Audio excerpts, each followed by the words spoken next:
Yo, what's up, everybody? Cova here, back again with another live stream, another drawing stream. We have a really great, dope artist. I've been a fan of his for a while. I'll bring him on in a little bit, but first, let me show you guys. Let me run some promo real quick. So, all my comics, you can go to avoxcomics.com and pick up my comics. AWOL #1 and #2 are up on the website, but with a bunch of other comics that I've worked on with other people and myself. I have some free samplers and comic to download as well. So go to the website and check that out. Also, go check out my Patreon. I've been trying to get better at posting on there. I've been posting pretty frequently on my Patreon. So as of now, what I've been doing is posting like early access to my videos and even some exclusives as well. I do my weekly pickups on there. Most of the stuff, if you just join as a free member, you can get access to a lot of these things. The only things you will have to that are behind the paywall are like the video content, like my interviews and stuff like that. But everything else, you join as a free member, you'll get access to pretty much everything. It's only $5, so if you guys want, go check it out. I also just dropped a new video on my main channel about Absolute Batman, so go check that out as well. I'm about to bring our artist on. This is Derick Jones. What's up, dude? Yo, what Here up? to talk about this masterful comic Shit. that I've been checking out. I've got all 3 issues. Nice. All 3 of them. I don't know how I got tapped in with your stuff. I think somebody must have shared it on Instagram Live. I think it might have been Tyrell Canyon. I think he might have shared it, like the cover for issue #1, because I've got it when issue 1 first came out, and then I've been started following you from there. And I just was like, man, this is a super dope comic. Like just from the cover alone, for issue 1, I was just like, wow, this like super graphic and super like crazy, and then the colors were like popping too with the purples and the blacks. So so let's talk about the Nosebleed. So what was like the inspiration for that comic? Wow. Nosebleed was just like this comic that I've just wanted to do for forever. Like I love like the psychic genre. I love like, Akira, Domu, Firestarter, Carrie, and I hate bullies. So I was just like, how can I kind of figure out a way to mash the two together? I love like revenge tales. So it's just all 3 of those things just kind of mashed into one thing. And I luckily got the opportunity to do it through this. I used to live in Philly, so there's a blog out there called Philly Art Blog, and they hit me up to be like, hey, do you want to contribute to our comic section? And I was like, yeah, I actually have this idea that I was just going to start pitching it around, but they liked it, and I was like, all right, yeah, let's do it. So yeah, that's dope. So were you you were posting like pages like daily or like weekly, or how were you going about producing that and putting it out like through that blog or the news? Yeah, so it would come out 5 pages at a time, monthly. So I was doing that for like the first 2 years, and then actually like the last 3 years, and then they actually just shut down. But yeah, that had been my schedule. It was just like 5 pages like a month, which was pretty doable. Like it's like not the worst schedule to be on. So yeah. Did you like that process, like going through that web publisher compared to like thinking if you would have been able to pitch it to somebody else? Did you like going and doing that? Yeah, I didn't have to really like I literally I sent them like the idea for it, and then they were like, this sounds really sick. Can we see some pages? And I drew up like the first 2 pages in a weekend and sent it over, and they were like, yeah, let's go. So it was kind of a dream scenario because I've pitched stuff before, and it's just like such a nightmare. You either don't hear back or you do hear just like a no, and then you're kind of like, does this idea suck, or should I pursue this idea? You know what I mean? It's just kind of this shitty process that I don't really particularly love. So yeah, I definitely loved working with them. They like, and they were really cool. Like, they were just like, I made it gory as hell, and they were like, great. So cool. Yeah, it really intrigued me when I first read it because of like it did remind me of Akira. It did remind me of Domu with like the psychic kids having his powers, and then like the I think they get it from popping the pills, the drug aspect as well, which is interesting because that is kind of like a homage to like Akira, where it has like that pill motif on the back of Kanada's jacket, where it's like, Yeah. good for your health, bad for your education or whatever. So I think that's really interesting. Your artwork is like phenomenal as well. Like I Thanks. really just like the way that you have it in like the grayscale, which is the way I work on my own comics, because it's just simpler that way, at least for me. And then the just like I like the way you draw the characters, like also with like the one eye, the not the one eye, but like the dot eyes. I think that's really like interesting, like characterization of your characters where you're not trying to make too realistic, but it's also somewhat cartoony, but you kind of do a good mix of both of them. So like Yeah. what influenced you? Like what artists do you draw inspiration from, or you check out a lot that influences your style? The dot eyes thing honestly came from, I wish I had the page hanging up, but like after like COVID, I had spent so much time trying to, do this like realistic style. And I did this one project called Give Me That Mummy where I tried really hard to just like make everything look like real and gritty and just gnarly. And Mhm. after that, I just randomly just decided to just do this random page of, I was like, let me actually just try to just be like kind of cartoony, loose and fun. And I was kind of banging that out. And when I got to the eyes, like I've always kind of hated drawing like pupils, and then like Yeah. the whole structure of the eye is it's such a thing that's like it either looks cool as shit or it looks like you don't know how to draw eyes if you can't Yeah. nail that. And so I would always just find myself being so happy with just dots. And I threw some dots on a thing on the page and I was just like, yo, this shit looks sick. But like at the time I was trying to be like a work for hire. So I was like, no one's gonna hire me to do like dot-eyed characters. Um, Mhm. so I kind of just put it in the back burner. But when this project came along, I was just like, you know what? Like, let me try this shit out. Like, let me just go for it. Like, let me just try it, because it's something that I really like. I'm like primarily from like an indie background. Like I really like indie comics, like Dan Clowes comics, Michael Mhm. DeForge, Charles Burns, and then I like a lot of like French comics, like Tintin. It's called Tintin here, but Mhm. Alfonso Font, Alain Dodier, and they kind of find these ways to draw like they kind of find ways to like kind of characterize their characters. So, but there's still like realistic proportions, but they'll do something weird in the cartooning of the face that kind of adds this like cartooniness to it. So this is kind of like me trying to kind of do that and trying to figure that out. And yeah, man, I mean, I love it. I mean, I'm glad to hear that you dig it too, but like it was Yeah. definitely scary because it's just like I don't want people to think I don't know how to draw eyes, but I'm also just like, you want to separate yourself from the pack, like Yeah, for um sure. I think yeah, it's like one, I agree with you. Like I like underground comics more than I like mainstream comics because of that fact where everybody is so stylized and they're really unique on how they try to figure out how to make their stuff look different while also making it look proficient. yeah, Like it takes a lot of gall and like balls to like do the dot eyes, like and to make it look right because you can easily do that and it can come off as wonky or goofy. And the way you yeah, did it, because you could tell, a trained eye, at least somebody who like actually cares about the artwork, can tell like how to draw the face. You have the face structures and stuff together, right? Like there are people who will say like, I did a video on Scotty Young on my main yeah, channel, and I did a deep dive of how like he went from like how he made just all this money and super popular off of this cartoony look. And there are people like, well, I don't understand why he's so popular. Like that's rudimentary drawings and cartoony. And it's like, no, you don't understand that how he was able to build up I'm sorry, he build up a style and then break it down to make it such a simplified, those cover motifs that are like ultra popular. Like if you go to like Heroes Con or any convention, Scotty Young's line is always full all day, oh every yeah, day. He's probably coming home with bank every single time.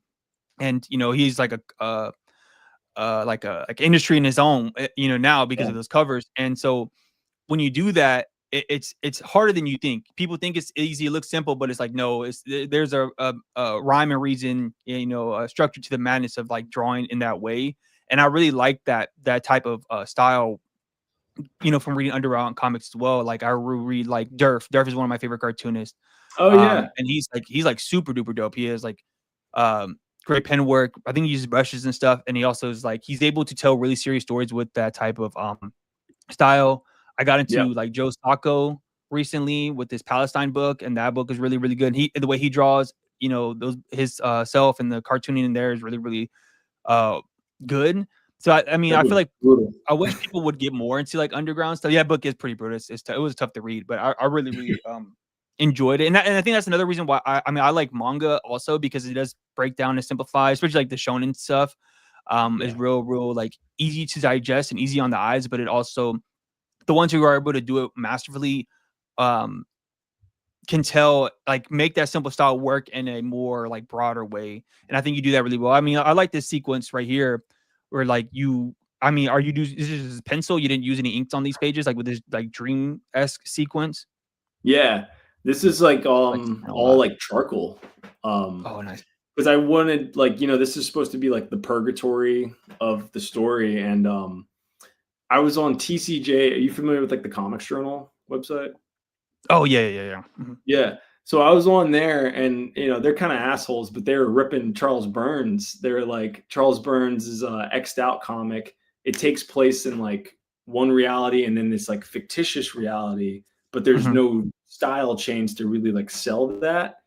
And I read that and I was just like, damn, like, okay, like let me try to use this opportunity to really try and stretch and Mhm. try something different to really show that these characters are somewhere else. Because if they're gonna rip Charles Burns apart for that, they're gonna tear my ass a new one. You know what I mean? Like, Yeah. so yeah, that was like an experiment. I mean, charcoal's a pain in the ass to work with, but it kind Yeah, of I came imagine. out. I like how it came out. I definitely want to experiment with it more, but I like that when you flip through it, like physically, it is like this kind of juxtaposition. Um, Going on there because everything else is kind of like I like my normal kind of inky clear line style. But Yeah, it's definitely like a jarring, and it definitely does take you out of it to yeah, like it does do a good job of showing like it is a different realm, it is a different place than where the main world is. I think is really that's really really dope. So, um, how long have thank you you. been making comics and doing comics? Like, I know this is obviously you could tell this isn't your first comic. So, how long have you been like not even just making comics, but like being in art? Like, are you professionally trained, you yourself taught, or you know? Yeah, I got into comics and art, everything really late. Like I always kind of like sketched as a kid, but I didn't really start drawing until I was 20 like two. And I'm 36 now.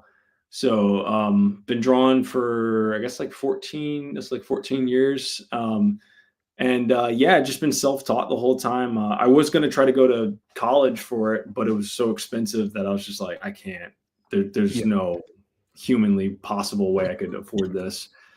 So things like YouTube have helped. Things I got a shit ton of how to draw books. The cool thing about comics is that you can go to a show and literally the Tom Cruise of the comics industry is right there. And if they're in a good mood, they'll look at your work and tell you what you need to fix, what you need to improve on. So I've kind of relied on, a lot of critiques. All my friends are, Tyrell, Daniel Warren Mhm. Johnson, Ulysses Farinas, like all of my friends are these, titans of drawing, and they've all, don't hold back when I show them my work. And so that kind of stuff has really helped. And then I started drawing comics. I made my first comic in 2011 after reading, are you familiar with the Norwegian artist Jason? No, I've seen his work because I was actually watching your interview with comics people, Oh and I saw yeah. you talking about that. And yeah, and when you were showing the book, I've seen that his art style before, but I'd never really read any of his work. Yeah. I mean, his stuff is awesome, but Mhm. it's a thing that when I show people it, they're just kind of like, really? Like, this is Yeah. what made you want to do this? And I'm like, yeah, this shit's cool, man. It's simple. But after reading his stuff, I just jumped in. I was just like, yeah, I just went really hard with it. So that was like 2011. I started getting published pretty soon after that. I got a book. I did two like self-published books as like Kickstarters, and then after that, I started just drawing people's scripts because I wanted to like try to make money and make this like a career. In like 2014, I did a book with Boom, and then I did a couple little things with like Archaea, and then pretty much from there it's just been like drawing like pitches and kind of just hopping around drawing people's like independent stuff for a couple years, and then I kind of stopped doing that around like 2017 and just kind of like went back to just trying to find myself again after that. And then pretty much from like 2020 onward, I've just been like making my own stuff and just really trying to do that more, because like I've always just like it's comics is like this weird thing where it's like it's called a collaboration, and this isn't any like trash in any like the writers that I've ever worked with or anything like that, but like it's this thing like you get this script and like you have to now work on this book for months. These things don't take, if you want them to look good, they take a lot of time. So I kind of like was just like, I have ideas, I kind of want to like see these ideas out, and I can't really do that if I'm working on other people's stuff. So yeah, I've just been trying to do my own shit now and just kind of live and die by that sword. Hell yeah. I'm in the same boat as you. I've definitely started drawing late too. I just started drawing like 4 or 5 years ago, 21, 22 also. I'm 27 right now. So nice. I mean, I drew a little bit in middle school. Like I did like I got into comics like in like 5th or 6th grade. I started drawing in 6th grade, but then I stopped because I started playing sports, and it kind of went to that whole like realm. And then I stopped playing sports like I was playing basketball. That was my shit. I still love basketball now. Like I'm an NBA fan. I watch NBA. I used to be like, back then I was like NBA, high school, college, all that. Like that was like Baller's Life was like, that was not just like a brand. It was like my whole thing. That kid walking around basketball shorts under their jeans and shit. Like, when the game can pop up anytime, type of guy. Played all the way from like 7th grade all the way to like my junior year. Then I quit. And then like after I graduated, and I kind of just like, found other things that I wanted to do, started like lifting weights, got like a real job, all that stuff. And then when the pandemic hit, I found my love of comics. And I always liked comics in between that time. I didn't stop liking comics or like art. I just never like drew anymore, but I was still like reading or keeping up with like some manga, anime, the MCU was coming up at the same time. So like superheroes became even more prevalent and more pervasive than they ever were. Yeah. And then the pandemic hit. I used to, lifting weights was like my other hobby I was doing a lot, and then I couldn't lift anymore. So I was like, I need to find something else to do. I thought I was going to do like brands, like streetwear. I was like kind of into that a little bit, but then I realized like, I don't want to do that. Like it just, the barrier entry is just too expensive, and I just don't want to like do that. So, I was on Instagram and I saw somebody post one of, Simon Hanselman's, the Disaster Zone that he was doing on Instagram for a long time on their story. And I went to it and I was like, oh man, people are doing Instagram comics. Like what the hell? So I figured out like, was like, oh, I'm going to do that. So I made my Instagram that I have now. And then at first I was doing like on like a little sketchbook. And then I found out, oh, there's an app, Procreate. I found out Procreate, got an iPad, and I went from there. And then now I've just been drawing ever since, pretty much, and just doing like my own comics. Like I started off doing like a comic on Instagram. Like you scroll all the way down to my like early post on my Instagram. It's like this webcomic I was doing. And then I moved on like to doing like digital comics. And then now I'm doing like all my own shit, like printing out comics. I did a Kickstarter for my most recent stuff. And I'm in the same boat as you. Like I don't really Yeah. That was my most recent thing. And then but yeah, I just kind of, and I found like a group. I'm like do a lot of collaborations, but most of the collaborations I do are just like 1-pagers here and there, and then stuff like that. I haven't like I like to write too, so I just write and draw my own shit, and I just and that's kind of just coming from like liking anime and manga, and I kind of realized, they tell you like, oh, all these manga, they do it themselves. Well, I don't, and in America for some reason, a lot of especially in the mainstream, a lot of the artists and writers don't, which I find kind of interesting. But like all the people you run with or hang out with, they all write and draw their own stuff. And so like Danny Ward Johnson's like one of my favorites. I've met him a few times. He's a really dope guy. So that is funny, drawing late, but I think it doesn't really matter when you start. I think it just matters the amount of dedication you put into it. Because if I look at my artwork from when I first started to now, it's like night and day. And that's because I just draw all the time. Not all the time, but I draw pretty much every day. Like between once my kids go to bed, like at 8, from 8 to like midnight, I'm just at the drawing board or the iPad or whatever, busting up pages or doing pinups and stuff like that. Yeah. So, I mean, comics is a funny field because it is so vast and wide, and there's so many different genres you can dive into. And like, it really takes you to different places depending on what you read and the type of stories you want to tell. Like I'm really big into like sci-fi and horror comics, but also like superhero comics are kind of like, I like superhero comics just for like the art. Like if an artist that I like is on, like Daniel Johnson's doing something, I'm gonna pick it. Like I picked up the Transformers stuff. I'm not a Transformers fan, but I just because I wanted to check out his stuff. Ed McGuinness is one of my favorite artists. Ed McGuinness to me is like the pinnacle of like comic book art, you know, like he just, all this stuff he's done is just like, that's what everybody should model. If they're doing comic book art, like superhero artwork, that's what they model. That's who I think they should model themselves. Him and like Art Adams are like my favorite. Like Ed McGuinness fucking slaps, yo. Like, yeah, dude rules, not a man. guy that all of a lot of people talk about either. Like, I feel like you don't. He's like one of those quiet dudes that just like works, but yeah, I mean, good. I think because he's just like with Marvel now, and he just kind of just does like the super mainstream stuff. I really wish he would. I would love to see something he would do in his own creation, because I think the type of stuff he's so comfortable in like that pocket. I would love to see him do like something else outside of like superhero stuff to see what it would look like, because he is such a like fluid style that just really works in superhero stuff. Like he like mastered that aspect of it. I would love to see him do some more other stuff. But like when I first read his the Red Hulk stuff, like in middle school, I just loved that stuff. I stuck to it. I still have like all my old comics. I have like bought the trade when they put out the master trade, all this. I just love his stuff. And him and Art Adams, who doesn't do anything anymore, but I love all of his old stuff. Like I found him back in middle school as well. And then John Romita Jr. But then like I started finding all the underground guys a lot, like the last couple years, and that's been really like eye opening and stuff. Like I love the storytelling in the indie stuff a lot, because it just like, especially like the memoirs and the slice of life aspects and stuff. They kind of like open another aspect of my brain. It's like, oh, I can tell a story this way, and the way they like I like the slice of life stuff because the way they make that stuff entertaining and keep you in there, it's really interesting to see how they do that, where they're not relying on punches or like crazy fight scenes. Is like they're making these conversations I don't even know what the word, like make you stay entertained with it and keep you going and want to keep reading it. And also I still in manga, all that stuff too. But let me see. So one thing that I really like about your artwork is when you do those commissions with the gouache paint. I'm just like, I'm very fascinated how you make it look like cell shading and like how you make it look like animation. So when did you start getting into doing that and like, getting to that style and getting, and making all those paintings and stuff like that? What influenced you to do those things?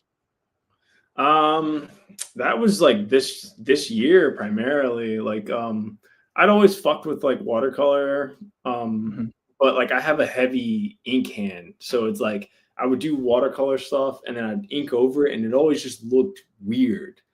And this one dude commissioned me when I was living in Chicago. He was like, "Can you draw Beast Wars, but the trans metal kind of version of them?" And I'd always heard about gouache. I heard gouache was like watercolor, but it was like very like opaque and vibrant.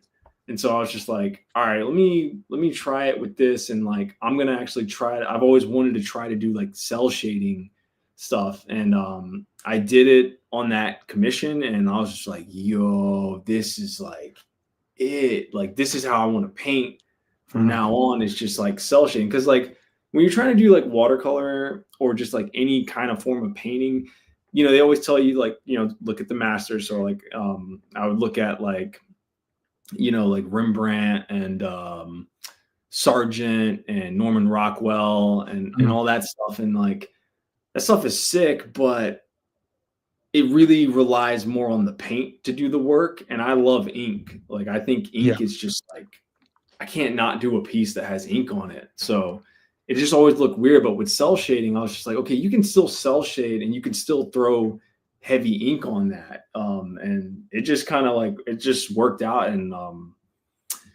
yeah, man, like I luckily like, people fuck with it. But it's just been, I mean, I'm a huge anime nerd. Like I grew up on, anime stuff and like OVAs and everything. So this whole weird thing with like my art practice is just like liking the stuff that I like, but also kind of being afraid to like pursue it for some odd reason. And like this whole like last couple of years has just been like, or just try it. Like, like just see what happens. And if it sucks, it sucks. You can, find a different style. But I really lucked out with the cell shading thing. And it's also just, it's a funner way to paint. Like, like I just finished this guy. And like, it's so much funner just to, here, I'll show you.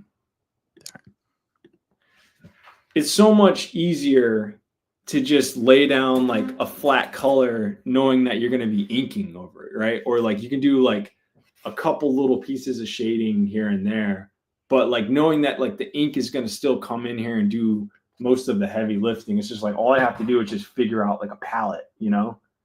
It's so much easier than trying to do like all these like half tones and middle tones and, you know, different types of lighting that you can kind of get into with painting. This is just like the easiest way, bro, like, you know, to approach paint. So yeah, that shit is dope, man. When I see you post those on Instagram, I'm just like, dude, like, how is he getting that effect? Because I'm definitely like outside of comics, I really like same as you. I love watercolor. Yeah. But for some reason, I'm like color dyslexic or something. Because every time I try to like color stuff, it just comes off weird to me. I haven't really studied color theory enough. Maybe is my problem, but I can work with one tone. Like I can do grays, and I can figure out how to do the shading with the grays and stuff like that. Like one color, if it's like grays, blues, things like that. Those are things like I've been trying. Like all my comics, I do gray tones on, and so like the more I've done it, the more I've learned how to like do gradients with it and like make it look right. And you know, 3 different tones. It kind of really works with me. Yeah, you do like half tones and stuff too, which looks cool.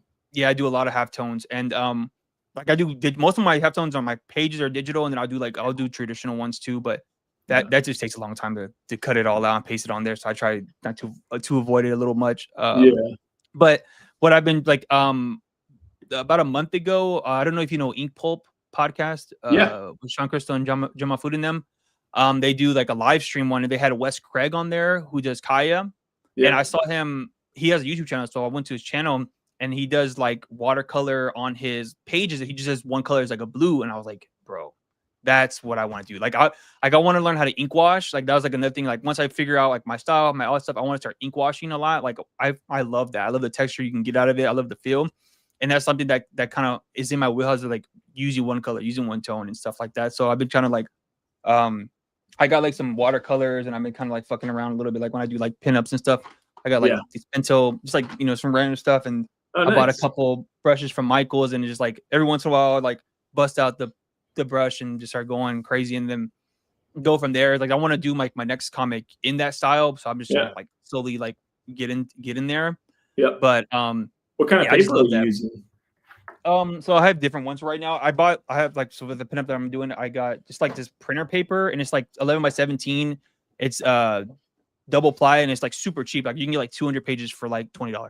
Okay. So I don't use Bristol board or anything like that. Or it is Bristol board, but it's not like the Kanzen or whatever. But I just bought a pad of the Kanzen watercolor things to see if it feels different. You know, I know people talk about like vellum and watercolor paper kind of feels different when you ink it and stuff. So I'm gonna try to fuck around. But like this is, like I said, it's $20. You get 250 pages of 11 by 17. You can't beat that. And it takes water pretty well. Like it doesn't like fold or like, you know, mess up because it's double ply. So and it holds ink really well also. So that's what I've been kind of using. Nice.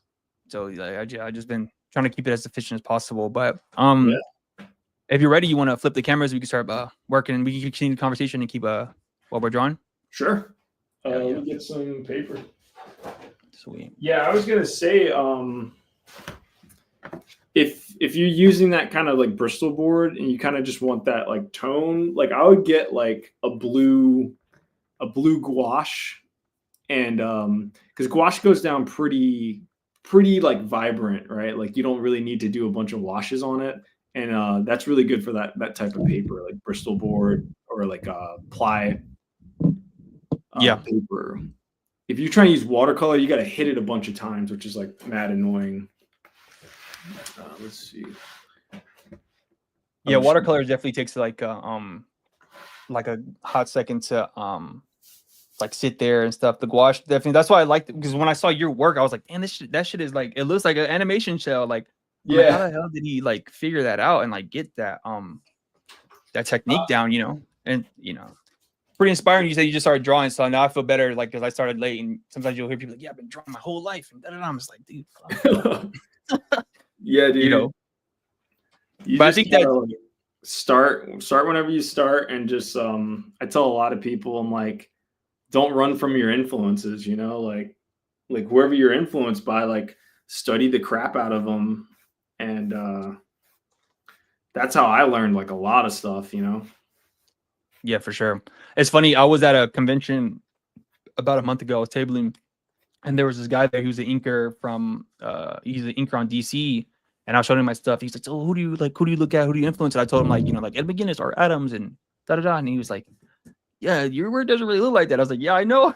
I like their stuff a lot, but I don't really draw like them." Yeah. But you know, yeah, I mean, I'm planning on when I get, because I'm working on the 3rd issue of AWOL. I'm literally done with it. I just gotta do the lettering, and then I'll pretty much be done with it, and just maybe tweak some stuff here and there. Hell yeah. And then I was after I'm done with that, I'm gonna try to do like a quick like one shot, and then I'm just gonna like fucking look at a bunch of Ed McGuinness stuff and just copy the hell out of it just for practice, and just make like a free webcomic or something. Yeah. I'm thinking about doing something like that. I've been like just trying to like figure out new ways to like study, because I do I get like art books, and I'll like, or like reference books, like photos and models and stuff, and I'll like copy those, or I'll go to like this one website called Line of Action, where it has like a bunch of people, models, nude model photos of them, and then it like gives you like, oh, you got 90 seconds, draw it, and then you do 1 minute. Da, da, da, da. So I did a lot of that. But most time I just like trial by fire. I just, like I said, just bust out as much pages as I can, and then I just kind of figure it out from there. Yeah, honestly, like you said, you've only been doing it for like 4 or 5 years. Like, I would just keep doing what you're doing. Just like put out as much stuff as you can, and like, you know, give yourself a critique here and there. But like honestly, like the best thing that you're doing is just like putting stuff out. Like, you got issue 2 of your book already. You're about to do issue 3. Like, that's better than, you know, the kid that's next to you that's doing all these studies, right? Like, that kid's not putting out stuff. Like, you're getting the like hands-on experience, which is like honestly a lot more important. Like, you'll figure out your style as you do that, you know. But honestly, like, if you go to a show and you're like, I want to be a comic book artist, you know, someone's gonna be like, well, have you made a comic? You can be like, yeah, you know. Yeah. I realized quick that like the best thing to have in your hand is to actually have a comic to show people. Yeah. Instead of like, I'll have a business card or follow me on Instagram. It's like, no, here's my comic, and here, check it out or whatever. Like, usually when I go to shows, I'll have like a little like ash can of like whatever comic I'm either about to have coming out, or of some like my artwork. Yep. And I'll just give it out to people for free. And it has like I have this QR code I put on the back of them, and has like links to all my shit. And I just kind of just do a lot of that. But yeah, I mean, when I started getting back into drawing, and I realized like a lot of people, they don't really like work on comics. Like, they'll want to be comic artists, but I don't know. I mean, a lot of artists, like, I realize, have like a lot of mental blocks of like want to be perfect, or everything has to be da. And I'm just like, dude, fuck that. I just want to make a comic and tell stories and see where it goes from there. Yeah. So that's the fun part for me. Like, studying anatomy and perspective, like, it's cool, but like, and I mean, and it's needed, obviously, but it's like that gets mundane and boring after a while. It's like, I don't want to just sit here and just draw photos and you know, play with the ruler, you know, stuff like that. Like, yeah, I want to draw something. The thing that kind of like helped me kind of make studying fun is, you know, doing studies of like your favorite artists, but also like with like anatomy, man. Like, the thing that made that shit fun was doing like construction, like, you know, doing like anatomy, like where you're breaking anatomy down into just basic shapes. That like made any like anatomy setting or study session like so much more funner and just easier. Because like, we're comic book artists, like we're not going to be making medically accurate drawings of people. Like, you don't really need to go that hard with it. But yeah, for sure. I mean, what I try to do is, after I'm done with like an issue of something that I've been working on, I usually try to take like a month or two, and then just get back to the books, you know, get back to the anatomy studies, perspective, and then I will look back at what I just finished doing and try to figure out, okay, what I want to do better, how do I do this better, how to do this better. And my studies is like, also, I read a lot of comic books. I just check out, and like I was telling you earlier, like I check out so many different types of artists, so many different styles, and try to figure out how they do the things that I would want to do. You know, like how would they tell this scene? How do they do this, do that? Yeah. You know, and then I do when I do the shows, I always bring art to get critiqued or looked at, and it's very interesting to hear like um the way different artists interpret like and give advice. Whereas like Yeah. there's the artist who's like super technical about it. It's like oh, anatomy, perspective, da da da. And there's the people who are more like methodical and they're like, you know, figure out what kind of shapes you like to draw and you know, do this and do that. And you know, Yeah.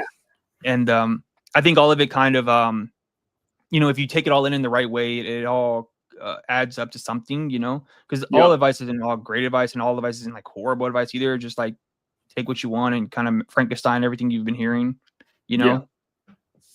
So Don't skip though. Like when I was getting in there, man, and I'm not trying to give you advice or anything. I'm just, just oh, you're shooting good, shit. man.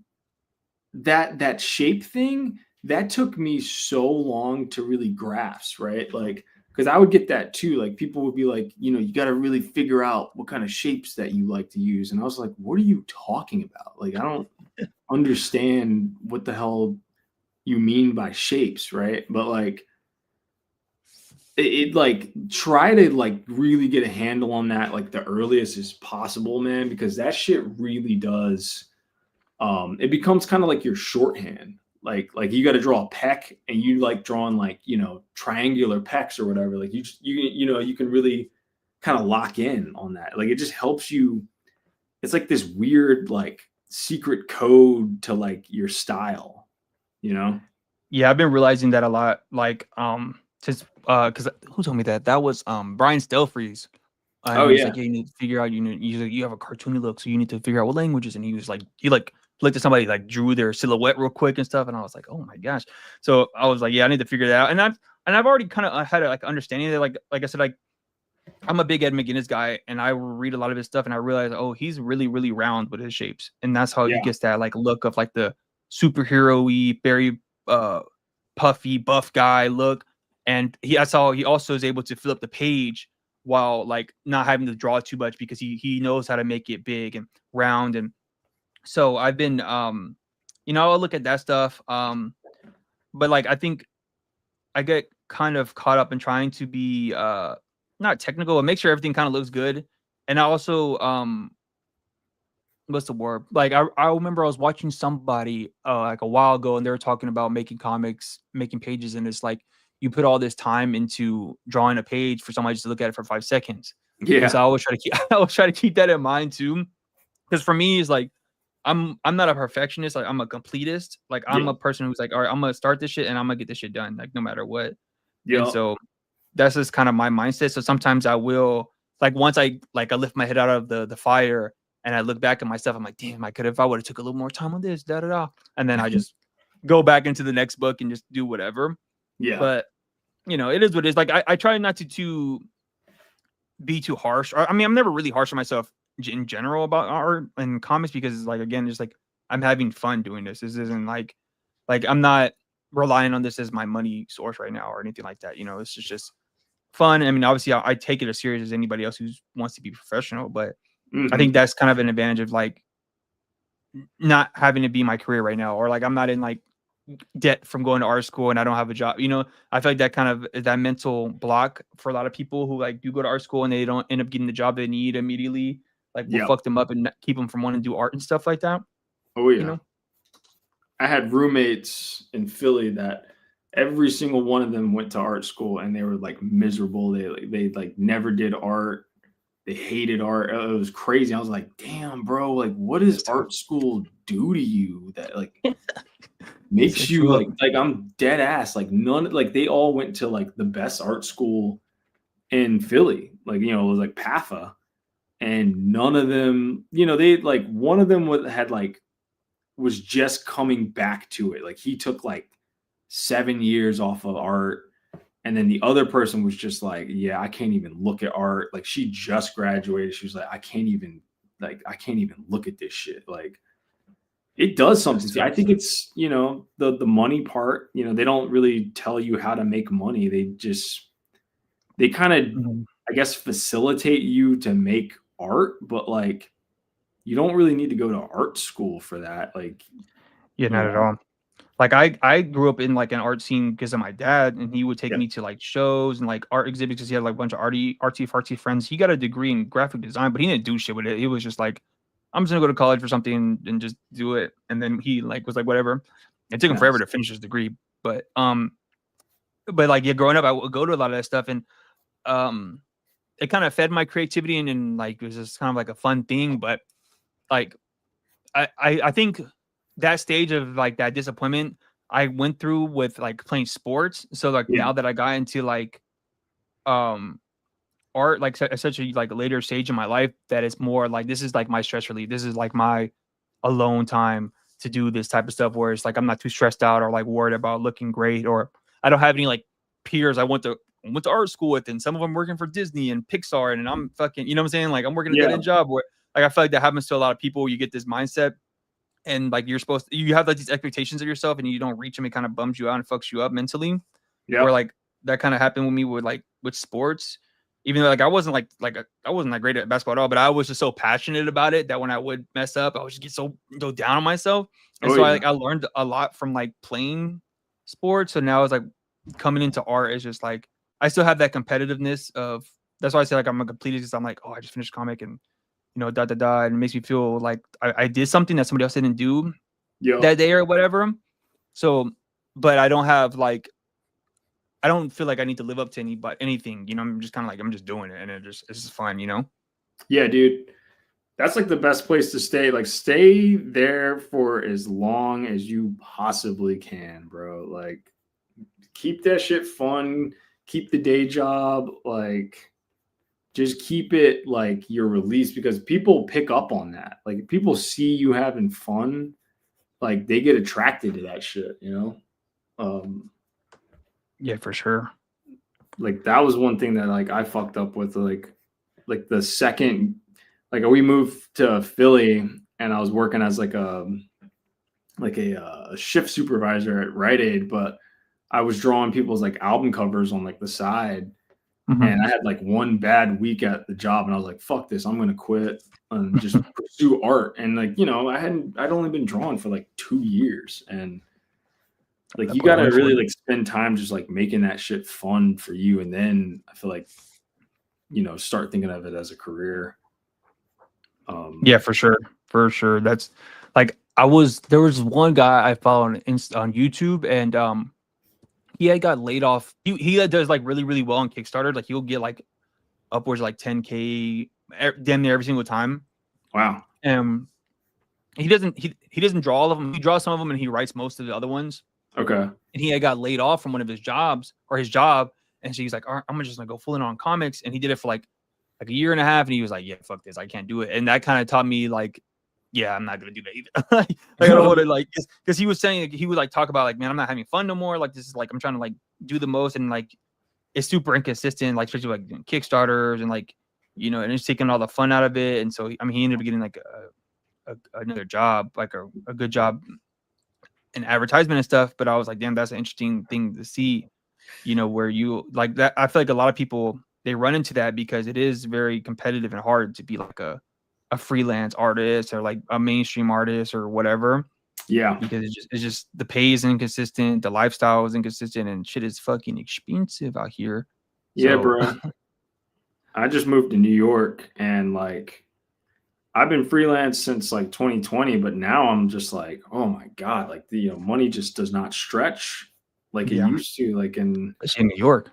yeah, man. So it's just like, all right, shit. Like, it makes you rethink and recalculate stuff. Like, yeah, it's definitely doable. Like the thing that like I've kind of learned with being freelance is like you gotta have this thing where like if you're gonna be freelance, like you have to kind of be, you either got to commit so hard to like yourself that you're just constantly pumping out you know like your own ideas and like hoping that an audience connects to it. Yeah. Otherwise it's like you got to just be like in service, and like like you got to be like, all right, well I'm in service to whoever needs something designed. Hmm. um and for me, I don't really like doing that shit. But I'm like, oh yeah, I'm freelance. Like I have to kind of, Yeah, for sure. yeah. So it's just like, oh man, it's such a battle.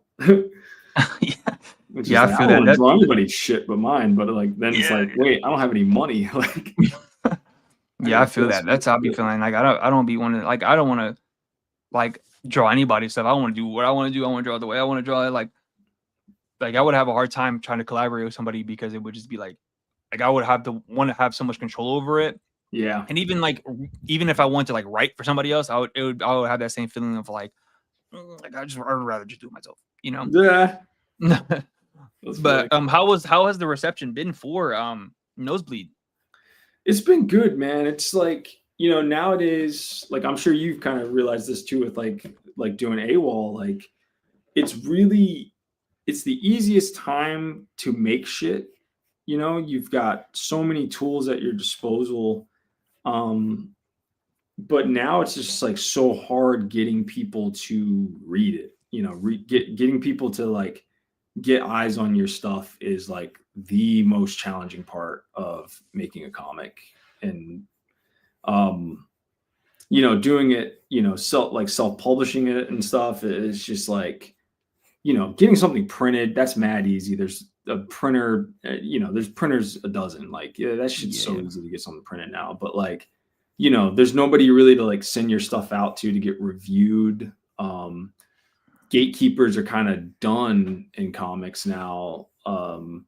So it's like that's been like the most challenging aspect is like, okay, if people see Nosebleed, people fuck with it, but it's just getting people to see it, getting people to read it is just like, whew, man, this is hard. Like I got to make a reel. I got to send out emails, you got to, it's like long gone are the days where like you could just post something and be like, yo, I got a new comic. And people would be like, oh shit, I'll check it out. yeah, it's a fact. You like have to learn how to market.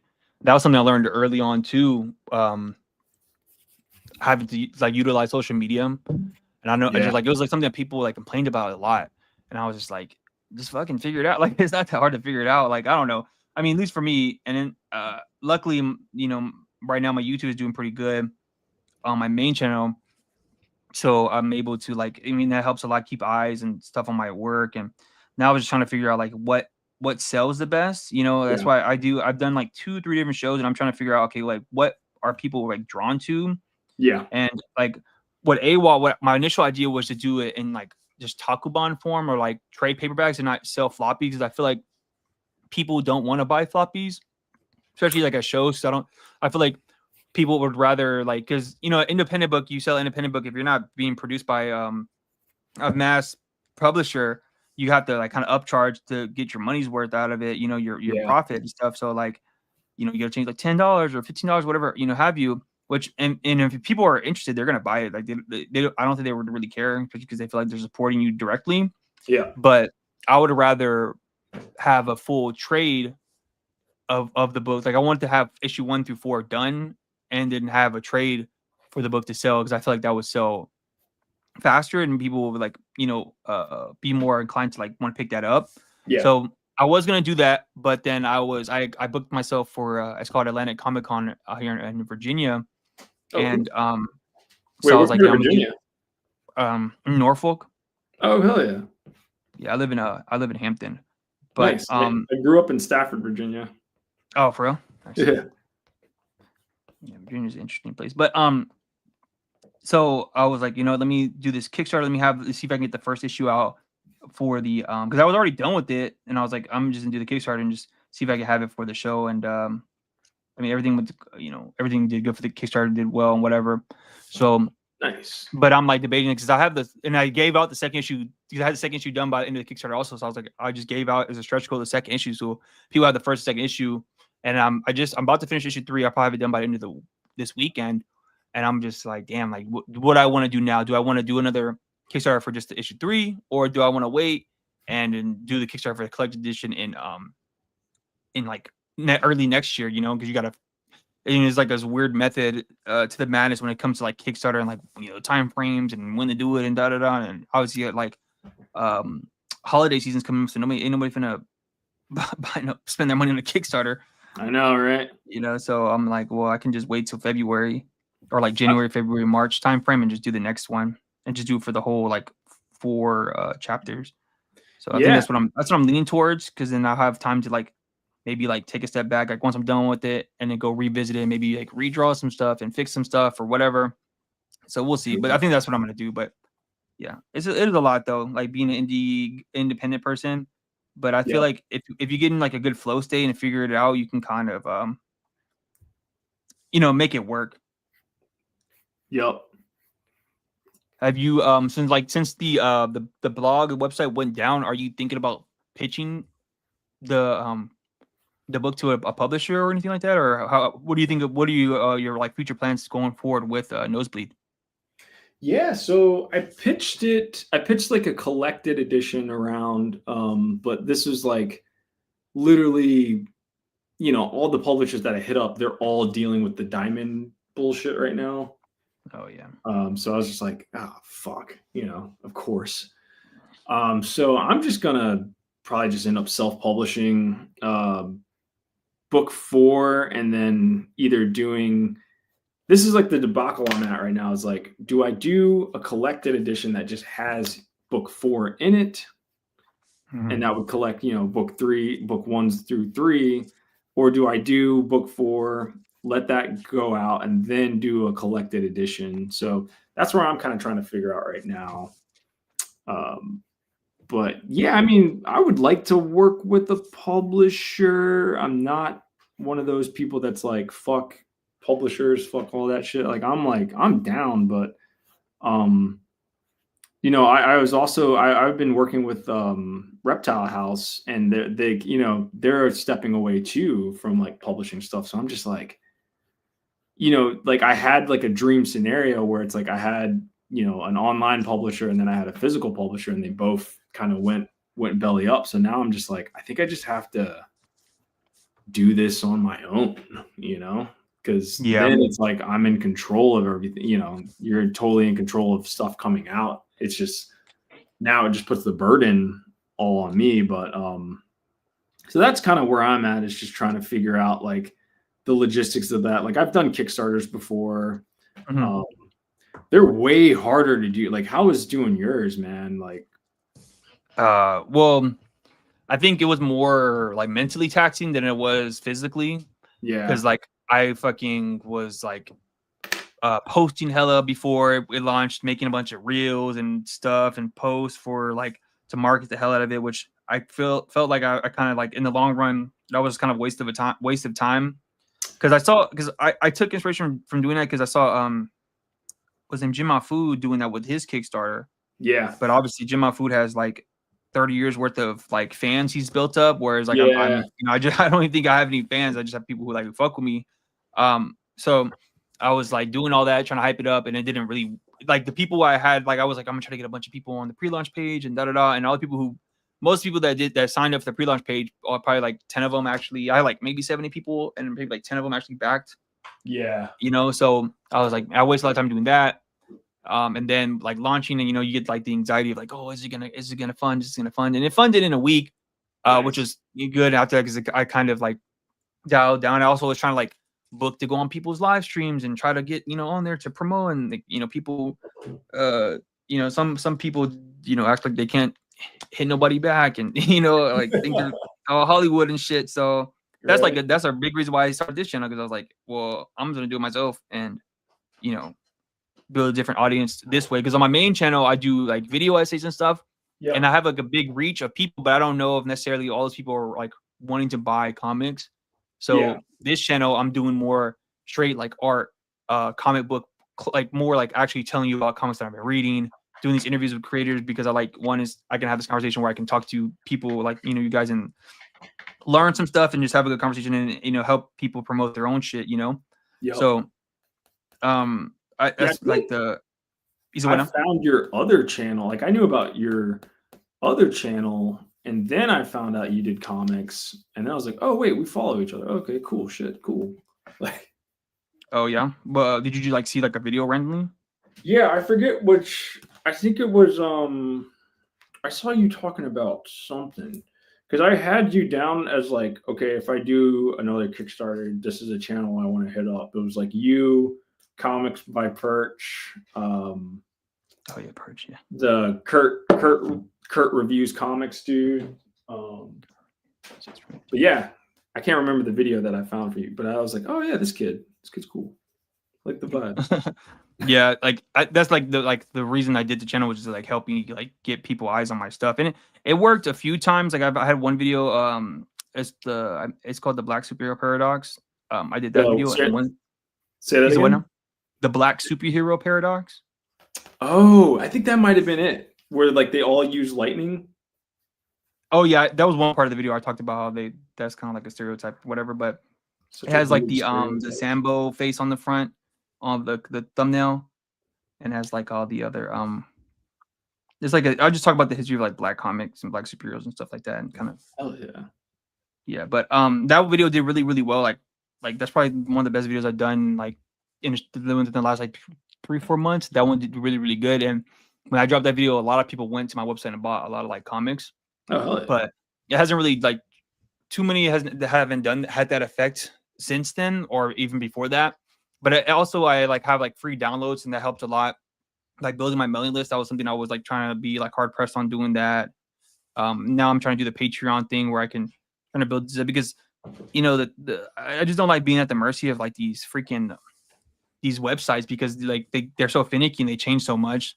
I know. You know, and they're unreliable. So I'm trying to like build up my own like platforms that I'm more in control of and have like people who actually like are singularly like invested in what I'm doing. Yeah. So like it's like Instagram is just like bullshit now. Like there's like no point. Like I mean, obviously there's a point to have Instagram, but like you're not really gonna get nothing out of it. And you post because if you're not posting a reel, nobody's gonna see your shit pretty much, which is fucking annoying. I learned that the hard way. I've always heard about that. I had one of my pieces go, viral. It got like 138,000 likes, and oh shit. It's one of those things where you're just like, okay, a shit ton of people just like this, but nobody hit me up for commissions. Like, nobody ransacked my Etsy account. Nobody was buying Nosebleed. Like, it was like such a weird, like, I mean, I'm happy that the piece got that much love, but like, it's just so funny that like going viral, like literally doesn't mean shit for your finances, Like I mean, you have to like hit the right what's it called at the right time, like the right platform. Like if you were on TikTok like 3 years ago and you're going viral, oh that helps. But now I don't think it really means anything anymore. Like I'm not on TikTok. Like I haven't like I tried it for like 2 weeks and I was like, yeah, fuck this shit is. It's just another like the thing with these platforms is that you have to use them. Like you got to go on there and be on there. Like you can't just go on there and just dump your shit and then leave. Like you got to be on there like commenting on people's shit. You got to be sharing shit. Like you got to be active on those things to get something out of it. And that takes time. And that like takes so much time away from drawing, which is like the main thing you want to be known for, right? Like you don't want to be known for, like a podcast. Like you're like, no, I make this sick comic. I want people to check that shit out. Like, like this For podcast sure. is like, that's my other thing. But like your main thing is like you're a storyteller. So it's difficult. It's just this thing that is, we are our own marketers. We're our own publicists. We're our own editors. We're our own everything now, Yeah, it's like a good thing and a bad thing. It's good because you have all control, but it's a bad thing because you gotta freaking do it all yourself. Like, find the time, figure it out. Which I've been able to manage pretty well. Like, I've been able to post consistently on my main channel while being able to like still bust out pages and stuff like that. Yeah. And like, I think the thing that helps a lot is just that like I move with intention with my time. Like, I don't like, being like a dad and a husband and all that stuff. Like, a lot of my time is taken up doing other things. So when I come in at this time at my night, I'm like, oh no, I'm gonna go do what I need to get done before I have to wake up the next day, go to work and dot. Where it seems like people who don't, I mean, it's easy to get distracted with things that are, like, I mean, I don't play video games or anything like that. So I think that kind of helps. And then you know, YouTube for me was like a no brainer because I literally only watch YouTube. I don't watch like I'll watch shows if I'm like want to watch it. Like I've been watching, like I was watching a new Alien show Oh that just yeah, came out because I was interested in watching that, or I'm watching the new Gen V. And then, but most of the time I watch stuff that I can watch passively. yeah, So like, you know, podcasts, video essays, documentaries, shit like that, where I can just listen and have to, you know, so it was easy for me to get into that. That's why I'm like so far behind on anime and stuff now because I like watching my anime in Japanese, like the original, you know. oh So fuck I that. just there's no fucking way I can watch it anymore because I can't read the subtitles, obviously, and I'm not. So that's why I just read Yeah, manga a lot more now than I do watch anime. So everybody's like, oh, you know, this Don just came out. I was like, oh, I read that like a year ago, but you know, that's awesome. That's has anime now. right. So Dandadan slaps, man. That book is oh, so I fucking love good. that shit. That whole like branch of like mangaka, like the guy from Don, Chainsaw Man, who else? I don't know, like all those like one, like all those like weirdo like mangaka guys that have been coming out the last like 10 years have been like Yeah, my favorite. yeah, they're all like loose. Yeah, they don't care. Their stories are very like they're so weird and out there, but they also have a lot of heart. Yeah, And I'm just like, how did you figure out how to write this in this way? Like, how did you like Don did on the first episode is about the dude like getting his balls taken away and they're trying to go find you, but then also it's like this subversion story of a friendship and what it means to be a friend. And it's like, how did you figure this out? Like, how did you come up with these themes and this, you know, all of this stuff? yeah. And I like And too that it's like it's about friendship, but it's like they're both have a crush on each other, but they don't yeah, even realize that they have a crush on each other. And now it's like, how are they going to navigate this, this crush that they have on each other, which is like, we've all been teenagers before. You got a chick hanging out in the group. You're like, dang, yo, she is kind of fine. Like, yeah. you're like, dang, but that's, she's one of the bros. Like, how am I gonna, Yeah, deal with this teen angst and all that stuff. Yeah. yeah. Is sick. I fuck with Don. Don is dope. I just got here, I'll grab it real quick. I got this joint today that I'm pretty amped on. This is supposed to be fire from what I've heard. I've only cracked it a little bit, but you heard of this Oh book? yeah. I remember when people were first talking about that manga. That's the girl that wrote that. She was the assistant for I think the JJK The mangaka. fire joint, right?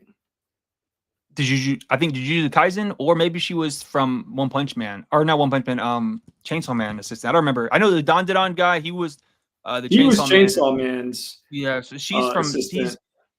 I think she This was. I think she girl, was. she assisted on it's that show called Fire. Oh, Fire Force. Yeah, Fire Yeah, Force. Fire Yeah, Force. Fire Force is a freaking dope ass. Yeah, I love that show. Man, manga. I read that. That was my favorite. It got Yeah, a little much in the second season or third season. I remember they kept saying Adola burst, and I was like, bro, how many times are they gonna say this? They said this shit a lot in the second season. I was like, God dang. Nice. I I've been finished it. I read the whole stealing. thing. I was like, oh, this is fire. So fire. I've been stealing like all of my effects, like from like the piece I just did. I have all these screenshots from Fire Force of like just fire, and I'm like, yo, I'm gonna learn how to draw fire this way, bro. Like, Oh yeah, it's so sick. It's pissed me off. But yeah, that series is pretty dope. They had like, and she has like a graffiti artist that does the stuff with it too. It's really good, really cool. I kind of fell off of it. I'll probably pick it back up eventually. Okay. There's this one manga by the guy who did One Punch Man, and it's called Versus. He wrote it. He didn't draw it, and the plot is essentially like it starts off in this like, medieval world, and they're like overran by demons. So like they have all these heroes, and they're gonna go and break off in the teams and go fight all the demons and take over the world back. And they do that, and literally all the heroes get obliterated by the demons. Like the demons are like super OP. Like there's like no way. And so all the wizards, they come up with this plan that they're going to bring help from another world or dimension.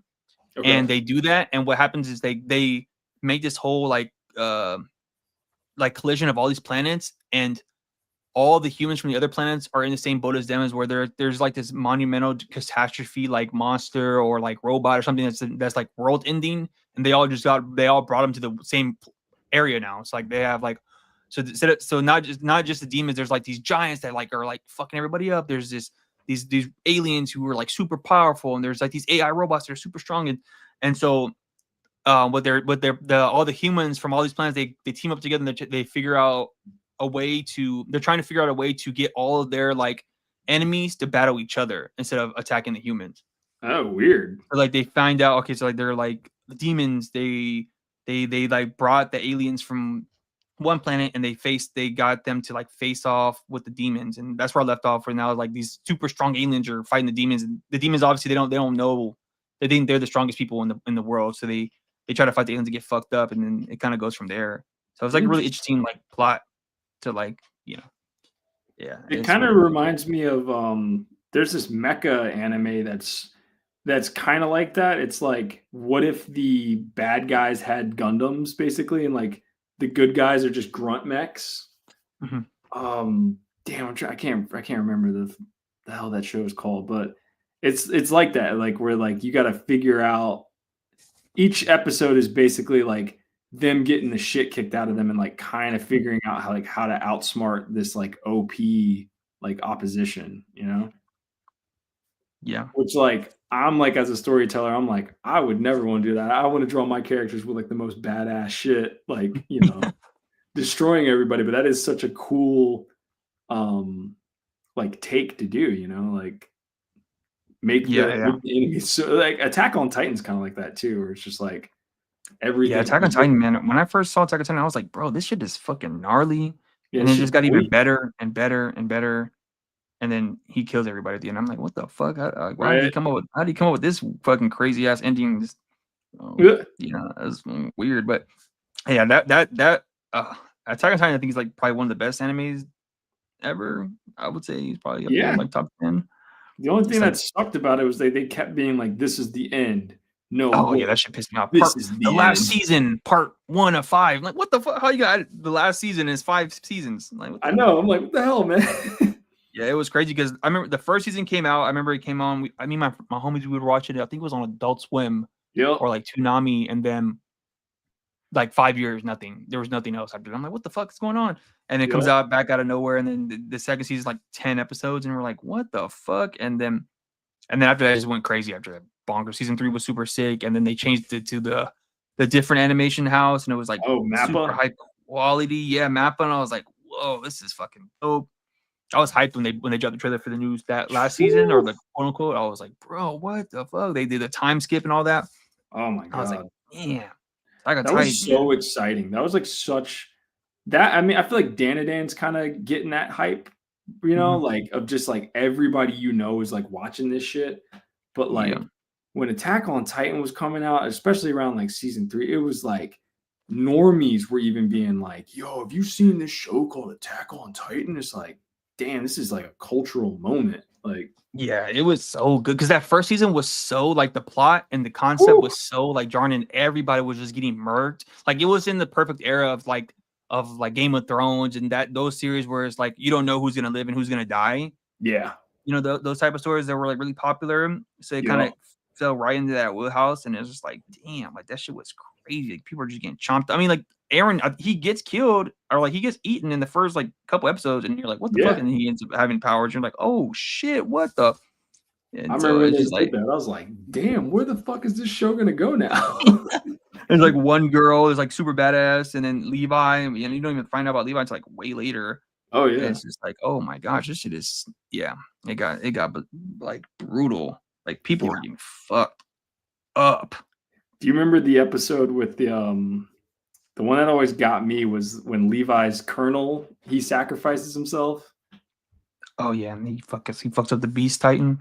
Yeah, I was like, man, you're not gonna kill this dude. There's no way they're gonna kill this guy. And he gets just like he throws those rocks at those dude, and they just split, and they like, you know, it just goes through him. It's like a shotgun. Yeah. Like fucking blasting the horses and shit in half. And oh my god, yeah, that show was fucking damn. This show is like that. Honestly, like that show is like really influential on me because it's just like, yo, go for it. If you're gonna kill someone, kill them. You know? Yeah. Don't hold back, because it just makes it brutal. You know, you're just like you remember that shit. Yeah, and like the way how scared everybody was before they die, like that made it even more like, oh man, like I don't want to get eaten, I don't want to, you know, like all that shit. Like what was the one episode? I think they're like in the tower and all the Yeah, Titans are trying to climb into it, and they're like, oh fuck, like we're fucked. that reminded me of Everybody, go it ahead. was like watching Saving Private Ryan again, you know? Oh yeah, like I think I mean even Armin gets eaten, and like all the people like get killed at one point, like except for like a Yup. few handful of people. It was like and then like when the colossal titan before you knew who that was, like what the fuck? How are they gonna fight that thing? The thing is ginormous and it's kicking the wall down. You're like, oh my Yup. gosh, bro. Yeah, that shit was brutal. That was a brutal show. That shit was nuts. That was a movement. Yeah, that and then now it's like the biggest thing now is like Demon Slayer, and Demon Slayer's okay, but like it didn't. I mean, for me, it didn't really hit the same. Like the first season when I first saw it, I was like, oh, this is dope. And then as I read it and I was reading it, and I was like, oh man, this is kind of light. Like Yeah, it's just they're whack. getting fucked up by all the demons, and they don't actually have powers. They're just swords. Like and I'm just like, dude, like everybody just dying. They're just getting killed, and you don't really care that much about them. Like they're dying. Like oh, that sucks. But it's like I don't give a fuck about like you know what I'm saying. I don't care about these characters too much. Yeah. You know, and like I mean, the main cast was cool, and then like the only cool thing about Demon Slayer is how like they've changed the model of anime now, where it's like the anime are in movies now. How high quality the animation is like pristine. Like the Demon Slayer anime, the animation is so good. I think that's what really like drew me in. It's like, dude, they're doing some crazy shit with this anime. Like how they're able, like they figured out how to make CGI look well with the 2D animation. Yeah. Whereas like 10 years ago, like you look at the Berserk fucking anime, and it's like, dude, what the fuck? This is like PlayStation 2 graphics. Like, what the fuck is going on here? You know, wild, bro. How you gonna it's do so that disrespectful. Berserk? Yeah, I know. I'm like, how does Berserk get screwed over? Like the Netflix movies, the Golden Age arc are decent. Like, Yeah.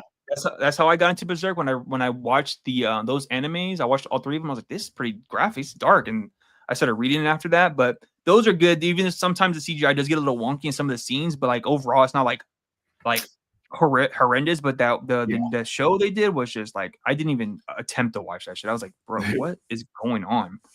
Like, who thought this was a good idea? Yeah.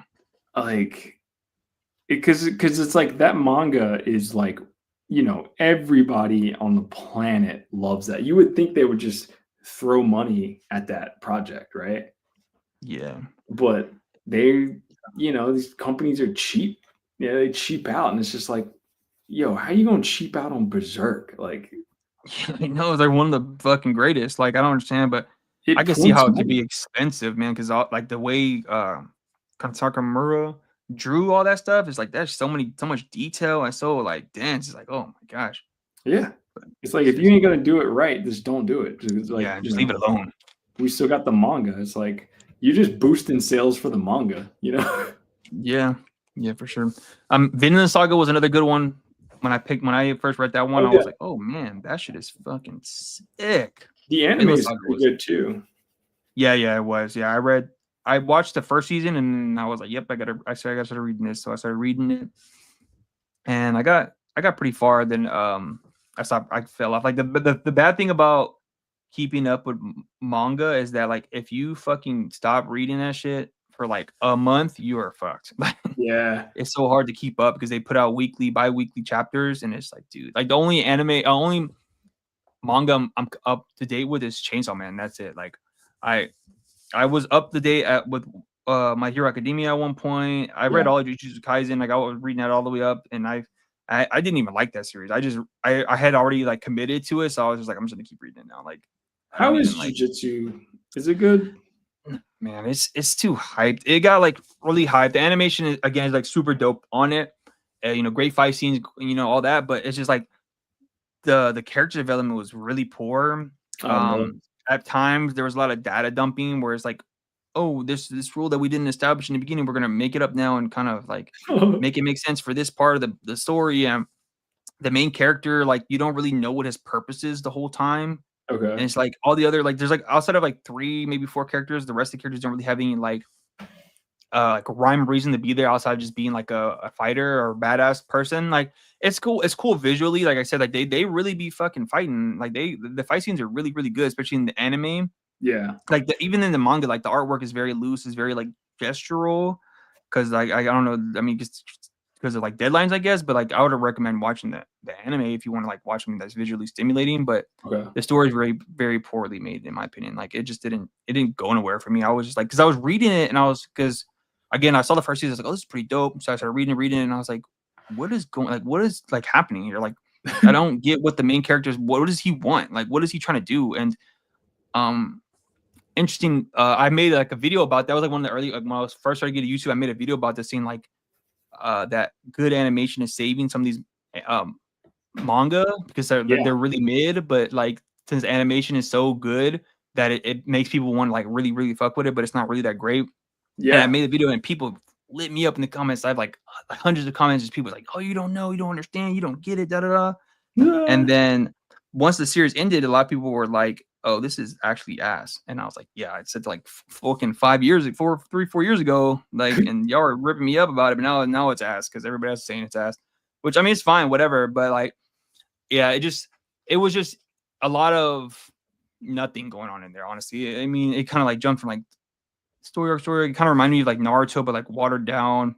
Yeah. Because again, like they don't really build up the characters that much, and the main character literally has like no purpose other than just being a plot device for like the bad guy character, the main bad guy. Okay. And then yeah, I don't know. It was like whatever. I need to finish My Hero Academia. I really really liked My Hero Academia. I got to finish that one. I got to start that. I never got it. Like when that came out, I had like I was like reading through Shippuden, and I was kind of hating Shippuden. I was kind of just like, let me just take a break on manga. And that series was blowing up and everybody was like, going crazy about it. But I watch every now and then. I'll do like Sakuga clips, and they do a lot of like the fight scenes from that show. Like they'll do like a YouTube video of that stuff, and they're always like awesome to check out. Yeah, I got like when I found out about My Hero Academia, I was like, this is like a no-brainer idea. I'm like, why did it take so long for a manga to come out like this? Like, oh, an academy of superheroes. Like, that's a easy one. That's like one of those ideas you think would be like a run-of-the-mill. But for some reason, like, especially in manga, even in American comics, it's outside of maybe like, I guess like X-Men, there hasn't really been like a successful comic or like that. Like, where it's like kids and they're trying to figure out, how to become superheroes and all this other stuff. Like, most of them, they're kind of like corny or they're that because it's hard to keep up with writing a bunch of fucking characters and making them interesting without like neglecting them. Like that was like the failure of like Shippuden, because after like once it got to that point, like all the other characters outside of like Naruto and Sasuke kind of just like their whole purpose died. Like it was like what the fuck, like it was hard to give a fuck. Like they made you care about every single character in the original, like the first part of Naruto, like Rock Lee, Neji, all those guys. You really felt for them. You really fucked with them. And then, the second, like, I mean, I like Shippuden because it introduced a lot of cool, like badass characters, like Madara and stuff, and like the Katsuki, like they were cool and stuff. But they sacrificed all the other characters for that. Well, and they also kind of like the thing that I really hated was how they just kind of dumbed down like Naruto, like his whole. Everything, he's the reason why everything is going wrong because he keeps like running off trying to go find Sasuke, and it was like so annoying to read that. It's like, dude, if you literally just listen to everybody and like help them form this plan, this whole shit would just be so much simpler. But he's like such a dumbass that it was like hard to just like read anymore after that. Yeah, and then I don't know if you finished it, but like at the end, it's like, oh, everything just came from aliens. What the fuck? Wait, like, what? In Naruto? Yeah, like not like so. Like at the end, you find out like pretty much it was like a like this shit was prophecy, like for Naruto and Sasuke to be where they are, who they are. They're like the lineage of their like descendants of like the very first like shinobi, and like the power of like the shinobi stuff came from like this clan of like these moon people who came down and they planted a tree, or I forget. It's been a while, but it kind of is like, it came from like aliens essentially. It's like all the powers and all that shit. Yeah, it's like super weird. I'm like, what the fuck? Like, why the fuck they do this? This is the most random shit ever. Right. I mean, and it also has like some weird, like it has some like Buddhist like undertones, especially towards the end where they kind of like relay like the moon and the sun, like Naruto's the sun and Sasuke's the moon, and how the universal like consciousness. And I mean that stuff was interesting and cool, but I was gonna say that sounds kind of cool. Yeah, that was kind of cool, but yeah, the alien thing was kind of weird. I was like, what the fuck? Why did they do that? I think after a certain point, some of those manga, I feel like they're not allowed to end. They're like, you guys are making too much money for us. You're not going to stop this shit. Like you better figure it out. Like I think that's what happens with a lot of these like those bigger ones out there, because they don't own the rights to none of that shit. Like crazy. Yeah, Shonen Jump and all like whatever that publishing company in Shishui or Viz Media, they own like that shit locked in. Like they can do what the fuck they want with the shit. Like all those properties are worth billions of dollars. Like I think I saw a post where it said like they can't stop making Dragon Ball stuff, or the economy in Japan will like wander. Like yeah, because it's such like I mean, manga and anime are like the biggest exports out of Japan, I believe. So they make so much money, and like literally the government is invested in those like companies and like businesses, industries to like stay up. Yep. Because that's like the biggest thing, and also I think it also plays as like a good like propaganda machine, like to make sure like, oh, Japan's perfect and everything's good. We do we make all these cool cartoons and characters that you love, and all that shit. Today we're in Kunakoya, and my buddy was like, I'm just curious, like, how much do you think the Dragon Ball Z guy is worth? And I was like, oh, Akira Toriyama's got to be worth $1 billion at least. Nope. And he looked it up. He's worth $50 million. I was like, how is that possible? Yeah, it's crazy. It has to be wrong. And it's like, no, like you said, like Shonen Jump owns that shit. Like they just give him a cut. And not a very good one. I thought he'd be like George Lucas level, like. Nah, fuck no. None of those dudes out there. Or I mean, like, obviously 50 million isn't like nothing, but it's like if your shit that you made solely by yourself damn near is worth billions of dollars, you're not even remotely close to that. It's like, what the like I saw a post that the guy that did Demon Slayer. The first movie, he only got like 70K off of it. The movie made like $100 million.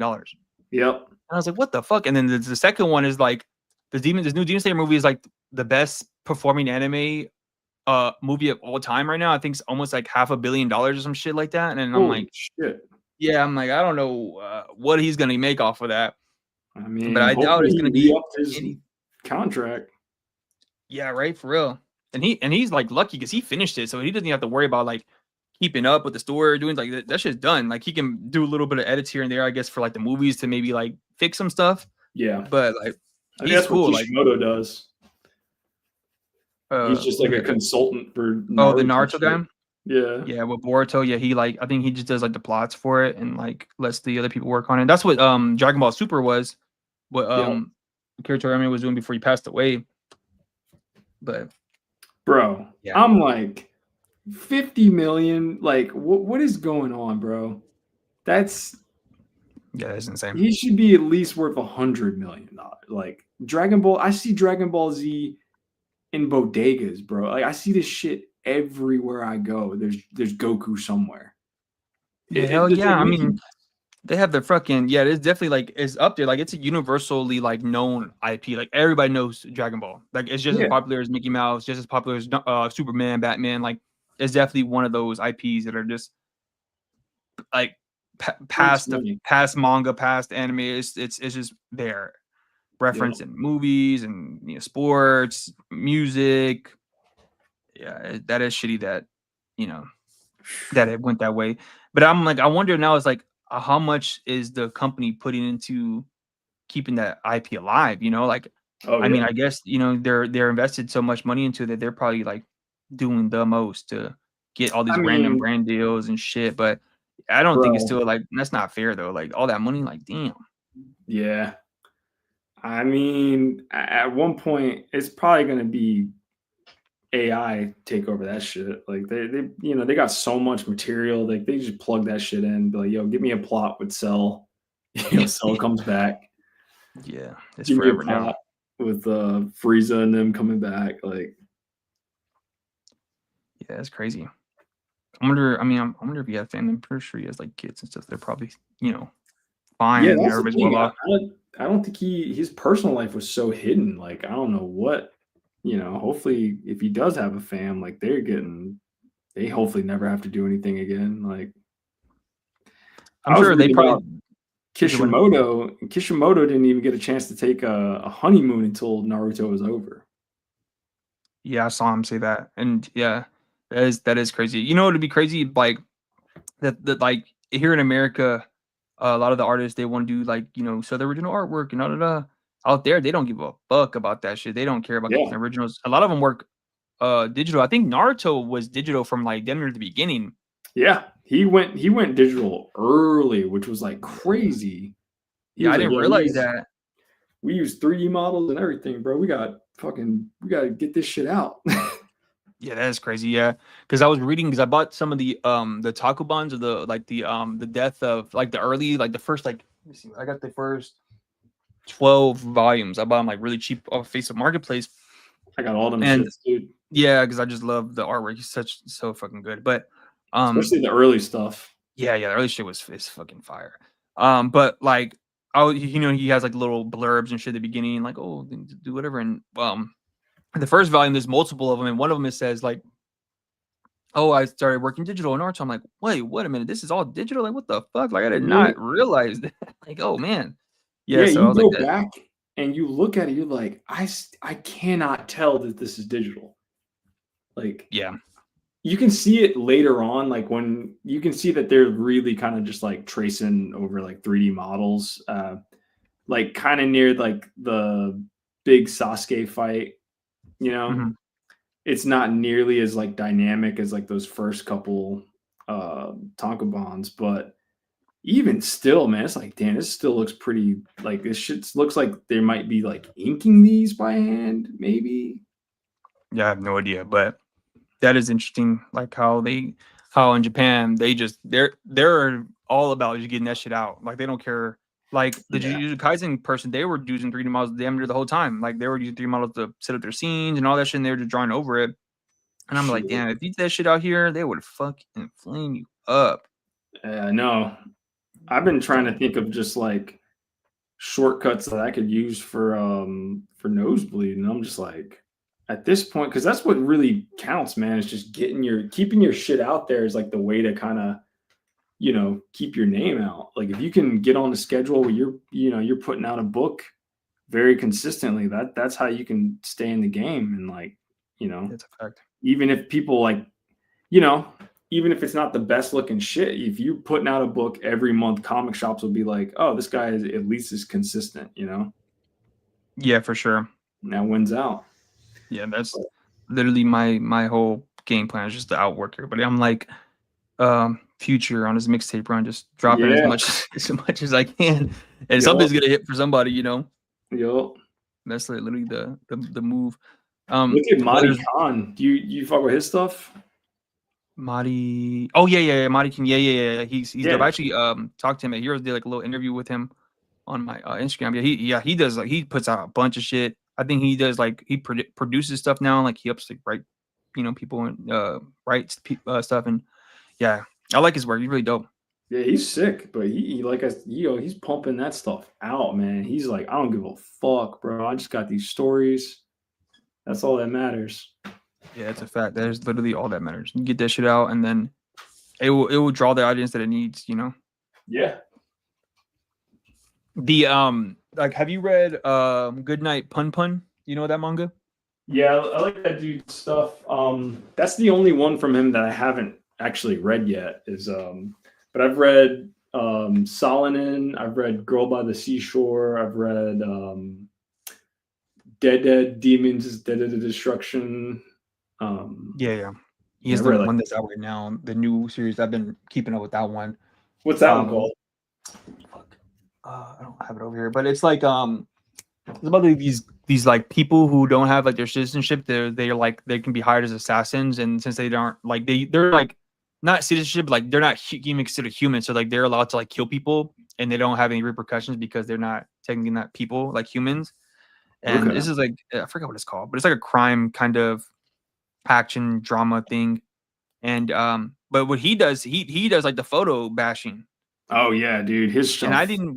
I saw him I think a Manibang or Manbane, Mamba. Manben, And I was like, how the fuck does he get it to look like that? Because I did not know that until I saw that, and I was like, bro, because he does it so proficiently that it doesn't even look like it's a photo with just like, you know, half tone and whatever on it. I was like, how the fuck did you figure that out? Like, even Naoki Urasawa was just like, yo, this is crazy. Like, he even had the god being like, yo, I'm gonna start doing this shit. Like, Kurosawa, that guy, he's not human, because I don't know how the fuck he's been able to produce such like so much manga at such a high quality. Yeah. Like 20th Century Boys, I think is one of the best comics I think I've ever read. I do like the way that book looks, but I find his stuff incredibly slow, like too fucking slow for me. Yeah.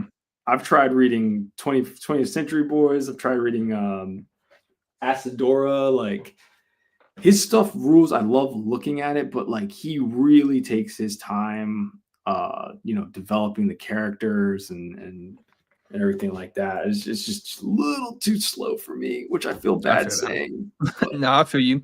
Yeah, I felt like that, you know, it's fucked up. Like, so I really, really love 20th Century Boy. Like, that was like one of the first times I read a comic where I was like, I don't want to put it down. Like, I want to keep reading it. Oh, damn. Like, I was finishing the chapter. I was like, oh my God, I can't believe this. Fuck, now I got to figure out, like, I got to read the next chapter.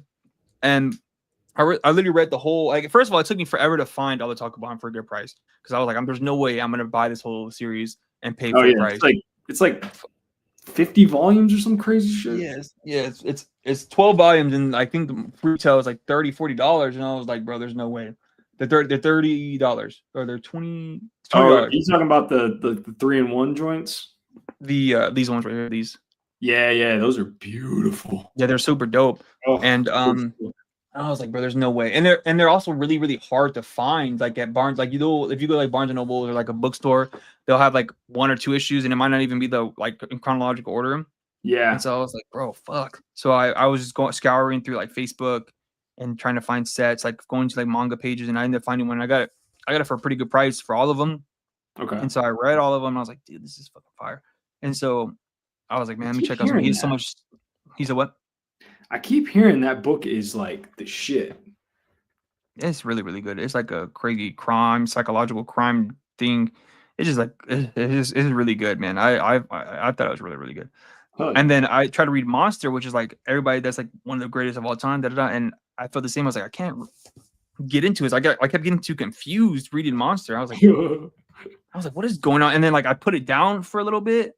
And so when I'm trying to get back into it, I'm like, fuck, like I don't even remember what happened. And it's so dense, and I'm just like, fuck this. Like, eventually I'll get, because I have all those volumes also, because I was hyped. I was like, oh, 20th Century Boys fire. I'm about to get fucking Monster. People even say this is even better. And I was like, oh man, I haven't picked it up since. It's been like a year or so.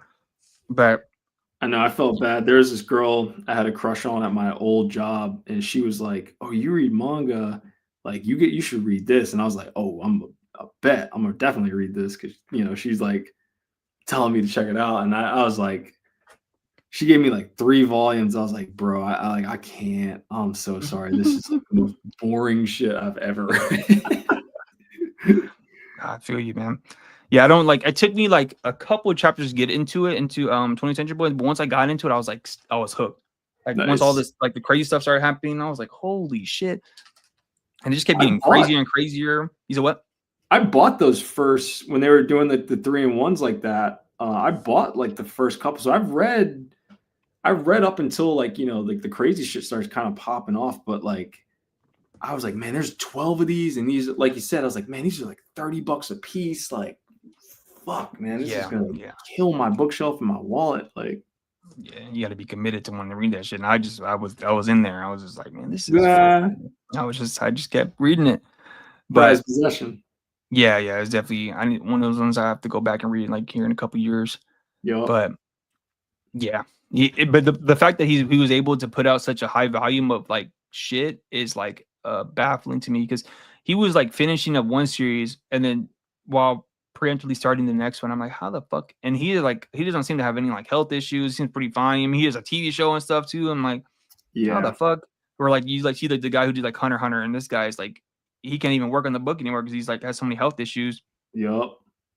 And you know, all these other guys, they're like passing away super young, like Kira Toriyama and Ken Takamura, and you know, they all die like they're like barely 60. And I'm like, dude, holy Yup. shit. And they only got like, I mean, well, Akira Toriyama did a couple series, but like, I mean, Kentaro Kimura only did Berserk, and he didn't even get to Yup. finish it, and he died. And so I was like, damn, like that's tough. Yeah, I mean, them dudes smoke a lot of cigarettes. They sit, for hours and hours and hours. That shit is not good for you, bro. Like, Yeah, it's a fact. it is not the lifestyle you should be trying to live. Like, I think Naoki Urasawa's thing was like, I think he's kind of like Oda, where it's just like they just are having so much fun that their body can somehow kind of keep up with that. Yeah, it's Like possible. like that Kentaro Miura's guy stuff. I mean, I can't imagine having to draw as much death and like demons, and it's just such a bleak world that you're creating. It's like it's got to have some kind of negative effect on you. But Naoki Yeah, and it Urasawa was, stuff just has so much life to it. and it was such like high quality too, where it Yeah. was just like, dude, there's like, how the fuck are you keeping up with that stuff? I mean, obviously, I'm pretty sure like the assistants at their wall Yeah. did a lot of the brunt work, which is pretty interesting how in like people like to praise like mangaka, like, oh, they do all this work, they do it all by themselves. And it's like, well, all the popular ones have like 10 assistants. So I'm like, I Oh don't yeah. know how much work. And then even if you think about it, the editor is pretty much like the co-author because they do a lot of like heavy lifting and help with like a lot of the ideas and stuff. Yeah. So but I mean, obviously it never gets marketed that way, which is pretty interesting. I watched this video a while ago about the editor for Naruto, and they talked about how like he pretty much helped come up with so many different concepts that are like super prevalent concepts of in the series, like the headband stuff and all the Really? outfits and shit like that. Like obviously they bounced off of each other, but like the guy he in the video was talking about how I forget what things he helped make, but he helped like do a lot of the stuff like that, like concepts and ideas for Naruto. And I was like, damn, that's pretty interesting. I wonder what other like popular manga are like that. Like I think they say that about One Piece also. Like one of the editors helps a lot with like writing and stuff, or like coming up with Oh. ideas, or like maybe like one of the story arcs he helped with. I'm not sure, but I mean it's interesting to think about, I guess. I mean, that is ill. I mean, especially for that schedule, I'd be like, yeah, bro, get the boys in here. Like, let's figure this shit out, bro. We gotta get 22 pages done in like 4 days. Like, hell yeah. Yeah, that shit is well. That is Yeah, well. that's That's a just lot of fucking work. just kind of too much. But it's the reason why, when it finally broke, like, they've tried to make manga a thing over here so many times. And I think all the other times, like American comics, ruled.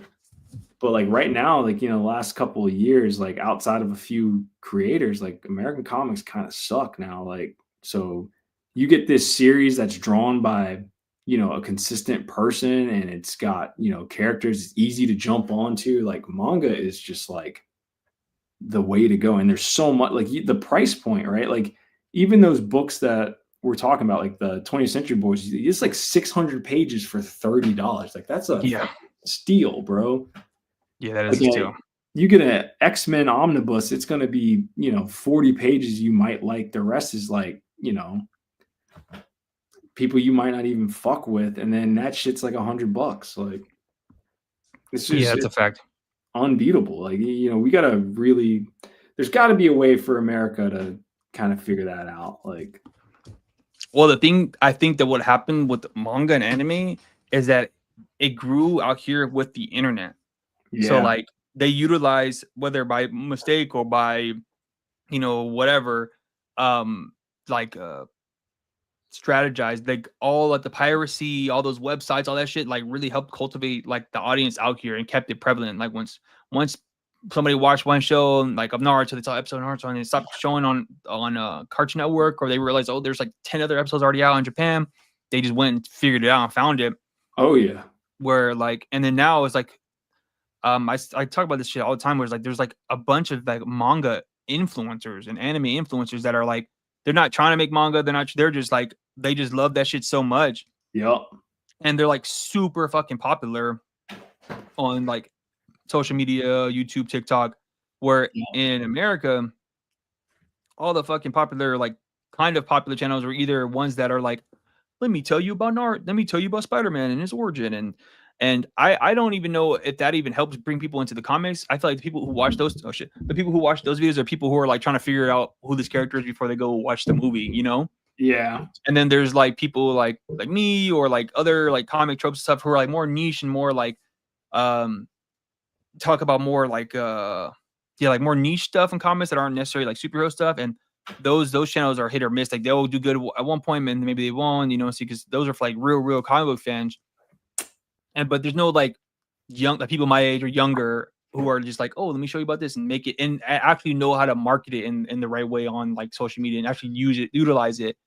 And then there's like all like, you know, the fucking people who are like just use it like rage bait Oh yeah, bullshit, there's so you know, much talk rage shit and bait just and I'm like, how is this like this is like what you want your channel to be? It's just like shitting on like the newest like Spider-Man run. Like that's yeah, but the those people are like comics are so popular. It's like yeah, I know this shit is crazy. I'm like, bro, what the fuck? How the fuck they? I mean, obviously they you know found the market and the you know these social media platforms thrive on those type of things because they get so much traction and stuff for their yeah, the websites. negativity. Yeah, but it's just like, dude, fuck, man, that's just not helping nothing. Yeah, I'm like, And yeah, you yeah. know, Like literally you're not helping. You're not helping. You're just bitching and moaning about how much this comic sucks. And it's just like, regardless if a comic sucks, people still work their ass off to make it. Like, you know how to like how hard and how much time it takes yeah, to make a comic book. Like, yeah, like I people don't write their own understand. opinions and shit, but it's like, fuck, dude. Yeah, like you totally have a right to your own opinion, but it's just like, okay, well, you go make one. Like, you go make one. Like, let's see how good yours is. Yeah, I And a know, lot right? of That those shit people is- are failed comic book art, like comic book writers and artists themselves. Like, Yeah, fucking buttholes, man. It's you know, stupid, but yeah, I mean, I see like now, like I've been seeing some channels here and there that are like people who are just like fans and they're like getting some traction. Like I saw this one channel, there's this girl and she like her first video was like, oh, I just got hired at a comic book store. And then like all of her videos since then have been doing really well. And now she does just like talk about like she's like vlogs herself at the comic book shop and like showing the books she has on her pull list and what that's books what came we out this need. week. And that's yeah, I'm saying like shit like that, like just super simple stuff for like normal people to get into where you're not like talking about the nuances of like comics and stuff, and you're not like going like real deep cut, real surface level, real like makes it normalizes everything, you know, like that's something that I feel like hopefully that can stay more prevalent because that's literally what manga and anime have. Like they just have people who just talk about their favorite manga and why they like it, or they talk about the most recent chapter of this manga or recent episode of this anime, and they keep it, you know, keep it simple. They talk about the stuff. They don't talk about like the artist or the writer or whatever, unless something crazy actually happens. But like the good thing about manga, they're pretty private because I Yeah. mean, whatever. They're not really on shit. So, but that's not a thing in America. Yeah, But like I was surprised to see because I found out about that manga I showed you earlier. Like she did like a, you know, like she got interviewed for something, and I was like, wow, I'm oh yeah, surprised I'm actually like, even seeing this woman's face. Like, you know, most yeah, manga. yeah. I seen that. I was surprised too. I feel the same. I was damn. She's actually doing interviews and stuff. Like even when they do like when they do interviews, the manga they'll put like a weird like emoji over their face and won't show their Yeah, face or like whatever. So I yeah, was they do surprised that that a she lot did that. on Manbin. I'm like, bro, what's going on? Why can't you show your face? Yeah, that's what I'm thinking. Is it that serious? Like Jesus Christ! But Yeah, yeah, I don't I know. guess Japan is that small, you know? Yeah, the privacy they want to keep their privacy stuff like that. But it's just like holy shit, man. Yeah, little too much, but whatever. Yeah, it's like is it that serious? But maybe it is. I don't know, man. I mean, Yeah, I guess the it's just not. fandom, you know, I've heard horror stories of when Hideaki Anno, you know, he did when he ended Evangelion, he was getting death threats over how he did it. So I guess people are really that fucking crazy. Fucking Evangelion, man. That when I first watched the anime, I was just like, bro, what am I watching, bro? That shit blew my mind. I couldn't watch that shit after the first time. I mean, I definitely got to go back and revisit it, but it was so dense to watch that I was just like, bro. Really? Oh Yeah, man. I mean, I watched it. I was like 18, like 17, 18. I Oh, was like, okay. bro, Yeah, you're what the young. fuck is this shit, bro? Like, I was like, because I knew before watching, like I was watching stuff about it, and people were talking about how trippy and how like you think it's like a mech fighting thing, and it becomes this whole existential crisis story and all that stuff. So I watched it, and I was like, bro, this is nuts. So Yeah. and then they have like all the OVAs and shit that kind of like explain certain things, and I'm just like, bro, I don't got time to watch all that shit. But Yeah. You gotta. It took me. I went through like a really bad breakup, and my buddy gave me those DVDs, and I had them for like years. And like I just had time, and I was just like, I'm depressed, and I put them shits on, and I was like, yo, this is the greatest manga, or this is the greatest anime of all time. Like you got to be in like a weird state of mind to really, yeah, dive deep into. that was the same for me. Like I had like just graduated high school, was working at a fucking the grocery store, and I fucking hated it. And I was just like, I was working like a night shift, so I didn't really like get to That's the hang out in worst, my. It was the fuck. I was stocking shelves, and it was overnight. I was bro. like, this is the worst. And I so did like the I didn't really have. exact same thing. Yeah, fucking hated that shit. And then like your days are all fucked up, and you don't get to hang out with your homies or anything like that because you're literally like on nights, and Nope. so it's like I was watching hella anime and stuff, and that's how I found out like all those series like Attack on Titan, like My Hero Academia, like all the shit that was coming on Hulu. This is like early Hulu. It's like 2016, Yeah. 2016. So like when all the animes are going on Hulu and off of Crunchyroll. Yep. And then that's how I found Evangelion, and I watched it on there. And I was like, this is the most trippy shit I've ever seen in my life. But yeah, you definitely have to be in that weird mindset to like want to watch that because it is a fucking weird ass anime. Dude, stocking shelves at night is literally should be like an illegal job. Like that job did so much. Like you become a vampire. Yeah, and it really fucks with your mental too. It's just like, Yeah. bro, this is the worst. And I was 18, and everybody else I worked with was like 40 years old or like older, and they were just like all weird and like just like very peculiar people. And I was just like, bro, why did I get this job? Like, this was the worst decision of my life. Is people that are like they're like close to being serial killers. Like they're like one bad like night away from being like becoming a serial killer. Or they currently are a serial killer and like this is like their cover. Yeah, I remember working there, and there was this guy, and he was nice and all, and he would just every day he asked me like the same questions over and over, and I'm just like, bro, like I already answered this shit yesterday. Like you asked me, oh, what because Talking Shelves is so like a singular thing, so you will like listen to music or something like that. Yeah. And so like I listened to a lot of music at the time, and during that time is when I started getting into podcasts really heavy too. Like back when podcasts were like actually good. But so like I was listening to a lot of music, and this was like at the very tail end of like the SoundCloud era, and everything was like, so I was listening to a lot of SoundCloud artists and shit before that shit fucking went under. And he would always ask me like, oh, who you listen to, da, da, da, da, and I'll tell him. And then like he would just do this shit all the time, like every day. I'm just like, bro, like stop. Like I already told you, I'm just like, bro, stop asking me, bro. Like you're not gonna remember. You're not listening to that shit. So I don't know why you keep asking me about like the most random. You're not gonna listen to XXX Tentacion, like bro, like stop asking about this guy. Like I don't like, you know what I'm saying? Like it was just like you're like obviously I think he was just trying to strike a conversation and stuff like that. Yeah. And just be like cordial and shit. But I was just like, bro, like I'm just trying to fucking stalk this shit and go home, bro. Like I'm not trying to talk to nobody. Like I fucking hate this job. Like I don't even know if I got this shit. Like, but yeah, and yeah, that was a time. But definitely, I was like going to the movies by myself a lot. Like I was living with my dad, and he lived like she lived like downtown. So I'm from San Antonio, and so he lived downtown San Antonio. Like I could walk to like the mall down there, the River Center Mall, and they had a movie theater, so I would go and watch movies and shit all the time. Like the matinee first showings, like they just opened up, I'll be there because I got off work. And so yeah, it was such a crazy time. But I watched a lot of crazy anime at the time. There's one anime called Mind Game. Oh, and what's that about? It's like a fever dream. Like it starts off with the main character gets like he's like at the bar, and he gets robbed, and he tries like to stop the person who's robbing the place, and the guy shoots him. Like he doesn't start to stop him. He's like, I don't remember. I think he's like the only guy there, like the youngest person. So everybody kind of expects him to like do something, and he's like a bitch. Like he's like, bro, what? Like he has a gun. Like I'm not a super. I'm not gonna do anything. And he like gets scared and like hunches over, and the guy shoots him in the ass. Like shoots him straight through his ass, and he dies. And it just goes from there. Of like him, like I don't know if he's like like dead or something. Just like this weird like trippy thing, and it's like it just goes to these weird bizarre places, like, and it's like super like acid dream, like super bizarre. And it was just like, what the fuck? And I watched it and I was like, this is crazy. During that time was the first time I saw Ten Concrete. Oh yeah, Tekken Concrete rules. Yeah, that shit was fire. I watched it. And that was another one that's like super surreal and trippy. And it was just like blowing Have my you mind. I read was like, that bro. guy's stuff? Teo Yeah, Matsumoto? he's one of my favorites. I love Ping Pong. I bought those. Ping And Pong then rules.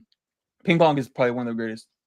It was one of my favorites for sure. And then I bought it. I forgot what he has another one about like he has a lot of his books are about like two boys for some reason. They have like this Yeah. like weird dynamic. It's like one's like a weird and one's kind of like the straight guy. And there's another one's called like Summer or something. It's about like kids, and one of them has like this super high imagination, and they're like at an Oh, elementary Sunny? school. Yeah, Sunny. Yep. That Yeah, one there. Sunny's great. That one was cool too. I like Ping Pong though. Ping Pong it was really, really good. Yeah. That was really good. Yeah, I like his style too. Yeah, he's another one of my like favorite dudes of just because like how fucking loose it is and how quick it is, and he's just like he clearly like cares about what his stuff looks like, but I also feel like he doesn't, and he's just like I just want to get this story done or like out or these ideas out, and it's just I just really wish I could draw like that. Like Yeah, super gestural, super like yeah, he just gets it done and you understand what he's doing. Like, yeah, it's really, really good. I like him. yeah.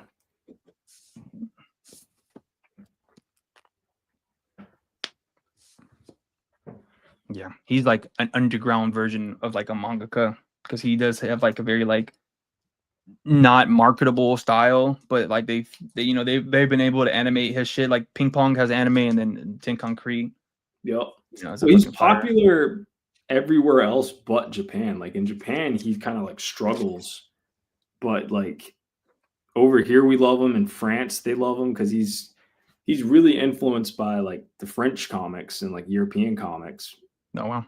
But you can't, can't draw like that over over in Japan. fucking, especially when he was coming up. Like his shit looked so different than everybody else's shit. Like it really wasn't until he started getting translated that he kind of was like, oh, okay, cool. I have fans. It's interesting how that works on like there's like comic book artists who aren't popular here, but then like in like Europe or other places they're like super popular. Like that's like how Durf is. He's like popular out in Europe, but in America he's not that popular, except for the Dahmer book. It's so weird. I remember seeing him at shows at like SPX when he was doing that serial killer book. Yeah, that's how I found out about it because when the trailer for the movie first came out, I was like, what the fuck? And then I looked him up and I was like, oh, this is a fucking comic book. What the hell? Yeah. And then I read the comic, and this was during like my time when I wasn't really like reading comics, but I was just like, oh, this is cool. It was also during that time when I was stocking shelves too, so like I just had a lot of time just to be on shit. And yeah, so I looked up the comics. I read the comic and I was like, oh, this is pretty dope. I was like, this is crazy. You knew Dahmer, what the fuck? And then I started reading all his other shit. So I read like his book Trashed, and then Punk Rock and Trailer Parks. And I was like, man, this guy's super dope, man. Yeah, I've just been following him since. I gotta read more of his shit. He's definitely like outside of like Dahmer and that Punk Rocks and Trailer Parks book, it's a lot more like analytical, like kind of gives like the Trash book is about his time being a trash man, but also he gives like facts about like the amount of trash we do in America and like how certain things are like literally you can't like diapers you are literally like there's like you can't do anything with diapers, like they're like not biodegradable, you can't recycle them, you can't fuck, so they just like he talks about how much trash we produce and all this other crazy shit. And he also has a book he just did Ken State about like the college shooting. Oh that yeah, book, that shit took me forever to read because this stuff was so many facts. It's like a real like journalistic take on it, but as a comic. And I was like, dude, it took me like a month to read it because it was so, like it's a fat book, but it's also full of so many historical like facts and stuff. I'm almost like, oh my gosh, bro. Yeah. Like there's literally just, like some pages are literally just like a drawing, and then like the whole page is just like facts about whatever the fuck he's talking about, like the person that he drew or something. I was like, oh my fucking god! But I mean, it's cool. I just like his work, so I was like, whatever, I'm here for it. And it was interesting to know because I didn't. That's like lost history. That's why he made the book. Yeah, but it's just like, holy shit, dude. It's like sometimes these guys forget to make comics. Yeah, like I mean, yeah, it's a bit much. That's why I really appreciated like the Palestine book by Joe Sacco because he was able to like tell like facts and stuff, but it was definitely not as dense. Like it was just really emotional. Like, oh my god, the one I read Footnotes from Gaza. Yeah, I read that one. Yeah, there's like a scene where the guy literally talks about how they lined all of him and his friends up on the wall and they executed him, and he was luckily next to an alleyway, and so he just ran down the alleyway and like he got away. That was like the only way that he could get away. But he like, he was like, all of my fucking friends just got killed, and like I was just lucky enough to, yeah, where I was at. Like, yeah, that shit is crazy. Actually, I didn't read that one. I read the one he just put out, the War on Gaza. That one, the one he just did with the like the drawings of like Joe Biden and shit in there. I can't go near that one was crazy. Man. It's too fucking sad. Yeah, that shit is sad. But like people who want to learn about that stuff, that's where you need to be reading, because that shit is like a real like hand account of like all the people he talked to and stuff. Yeah, and it's really dense. It's pretty sad. You know, this is really great. I really like Craig Thompson. Oh yeah, Craig Thompson rules. He's like a phenomenal artist. Like it's crazy how he's able to do all that stuff with the brush. Yeah, like it is beyond me. Like I saw him and met him at Heroes Con this past year. And like every time he signs a book, he does like a drawing in there. He did like a quick drawing of like his character and stuff. And I got him to sign Blankets and the book he just did with Jensen Root. And Blankets is a phenomenal comic. Like, yeah, I'm surprised that shit didn't get like adapted into a movie. I'm sure it got optioned. I'm sure, but it had to have gotten, because it's just so good. Like, yeah, but the Jensen Root book was like the Kent State, where it was just so dense with freaking like information, because it's like a follow up to Blankets, because it's like a more slice of lifey type story, but it is also about like the ginseng farms in Wisconsin that he grew up working at, and they're in the summertime.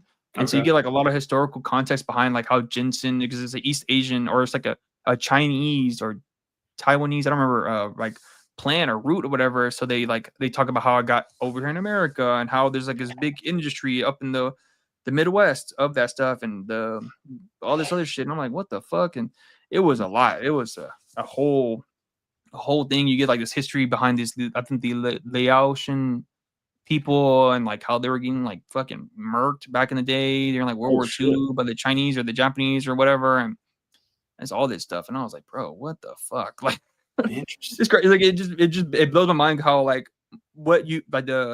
how far you can take the medium of comics, you know? Yeah. So yeah, Habibi was that for me. Like that shit took me forever to read, but like I was just like, I'm fascinated that a person did this. Like, this is crazy that this guy committed this hard to doing this book, and there's not one lazy panel. There's not a throwaway page. Like, I'm like, this is almost like a marathon runner, but in comic book form. Like, it's crazy. Yeah, I know his pages are dense. Like he's like, and again, he's doing it with a brush. He's literally doing it with a Winsor Newton. Like, I'm like, how the fuck are you able to get all these patterns and all this shit done? And like with that, like, I tried to use a Winsor Newton a few times, and I just like, no, there's no way, because it just takes so long to use it, because you have to dip it in the ink. You got to clean it out. Yeah, you use the Pentel Pocket Brush, or those are really good too. But like, it just takes too long. Like the maintenance on them alone takes like 10 minutes out of your time, and all this other stuff, and you got to make sure everything's all set up. So I stick with the Tombos, and then I have these, they're not microns, they're the Copic multi-liners for like all the fine details.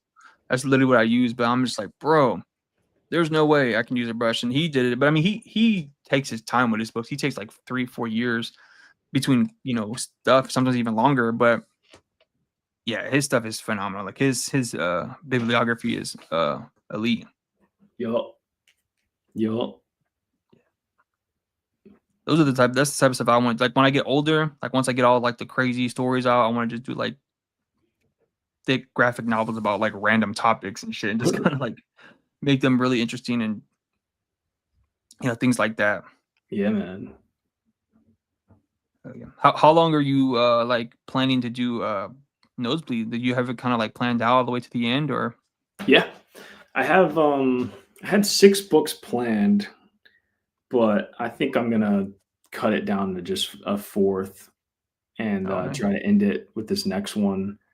Um, a lot of the stuff that I kind of had planned was just like really cool, like character stuff, but I'm kind of like, all right, like that stuff is cool, but I can also put that in like another book, or like I can just kind of, I don't know. I'm also kind of like I'm not tired of Nosebleed, but like I'm just like this has been like the last I've been doing this since 2023, and I'm just kind of like, okay, I have like there's a couple other like ideas I kind of want to try to explore, and like I'm kind of just like, okay, I think I'm getting to the point where we can kind of wrap this up with these characters.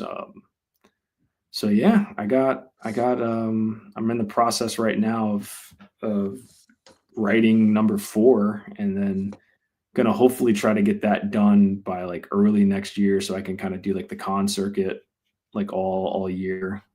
Mm-hmm. But yeah, man, it's been cool. Like it's been like a dream come true to just like I've always wanted to work on like a series that like I was writing and drawing. So like it's been fucking awesome, but it's just like also kind of like when you're working on something, you're getting all these ideas for other shit too. And it's just like, oh man, like I want Yeah, to I do feel that. you, I want man. to do that. Like so that's That's like how I'm kind of feeling right now with AWOL, because I'm like, I know what I'm gonna do the next arc, because I'm gonna try. My goal is to do like 4-issue arcs, and each is gonna yep. be a new arc. But I'm like, damn, I want to do this one shot, or I want to do this story now. I want to do this, or like I was telling you earlier, how I want to try to practice ink wash. I Yep. like I can do that if I do another comic, blah blah. You're like, man, I just want to kind of do Where'd the AWOL, kind of idea like commit for to that. So where'd what? the idea come from for AWOL? So it's kind of like my just like I kind of say it's like Ultraman meets like Berserk, where it's like the main character he can transform into like a kaiju, and he's fighting a bunch of kaijus, but it's also like super graphic and kind of has like a horror twist to it. Tight. Kind of like influence from just like like I said, Ultraman, James Herron's Ultra Mega, kind of like Camden Rider, Power Rangers, like that, Takusatsu You type of said stuff. Camden Rider? Yeah, kind of, not really, but because I never No, really you read it, but said like that idea of like that type of like stuff. no. It's just fun. I love Common Rider, but I've never. It's just funny to hear someone call it Camden Rider. And I don't my interpretation, but yeah, I don't really know, but No, like no, just like no. yeah, I'm not like making the fun of you. design of that It's stuff just is like like super it's cool. like when your dad would call it like Pokemon, you know? People say manga. Manga. Yeah, for sure. But yeah, that kind of stuff. And I was like, I'm gonna just do something like that. And I wanted to do a series. Like I wanted to do something where I don't have to like keep thinking of a new story every single time. Yep.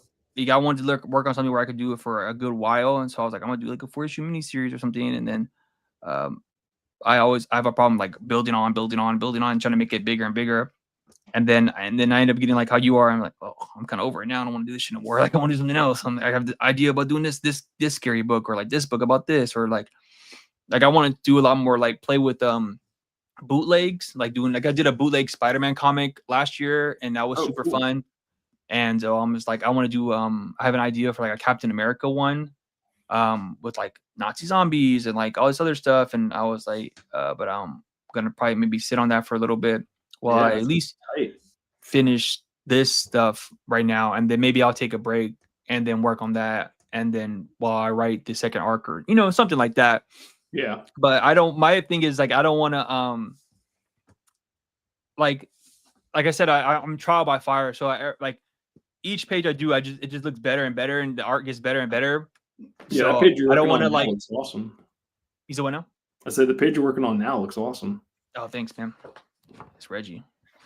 But I was just like, fuck, like I don't want to like take a break from AWOL and then work on this other comic and then come back to it and then it looks completely different because my art changed or it got better and stuff. And I mean, it doesn't really matter that much, but it would just be like, oh, that's a little weird, like So because I don't know if do you know Soul Eater? I've heard of it. I've never read it though. Well, so it's like it's the same guy who did Fire Force. It's like his series he did before Fire Force, and so with Soul Eater, if you read the manga, like it looks completely different from what the anime is, and that's because in the very beginning of the manga, his art style was so like amateurish, I guess, or like he was still figuring out how he wanted to draw it. Yeah. So after like I think by chapter like I don't remember like 20, 30, it changes to like the way it looks like the model it looks like in the anime.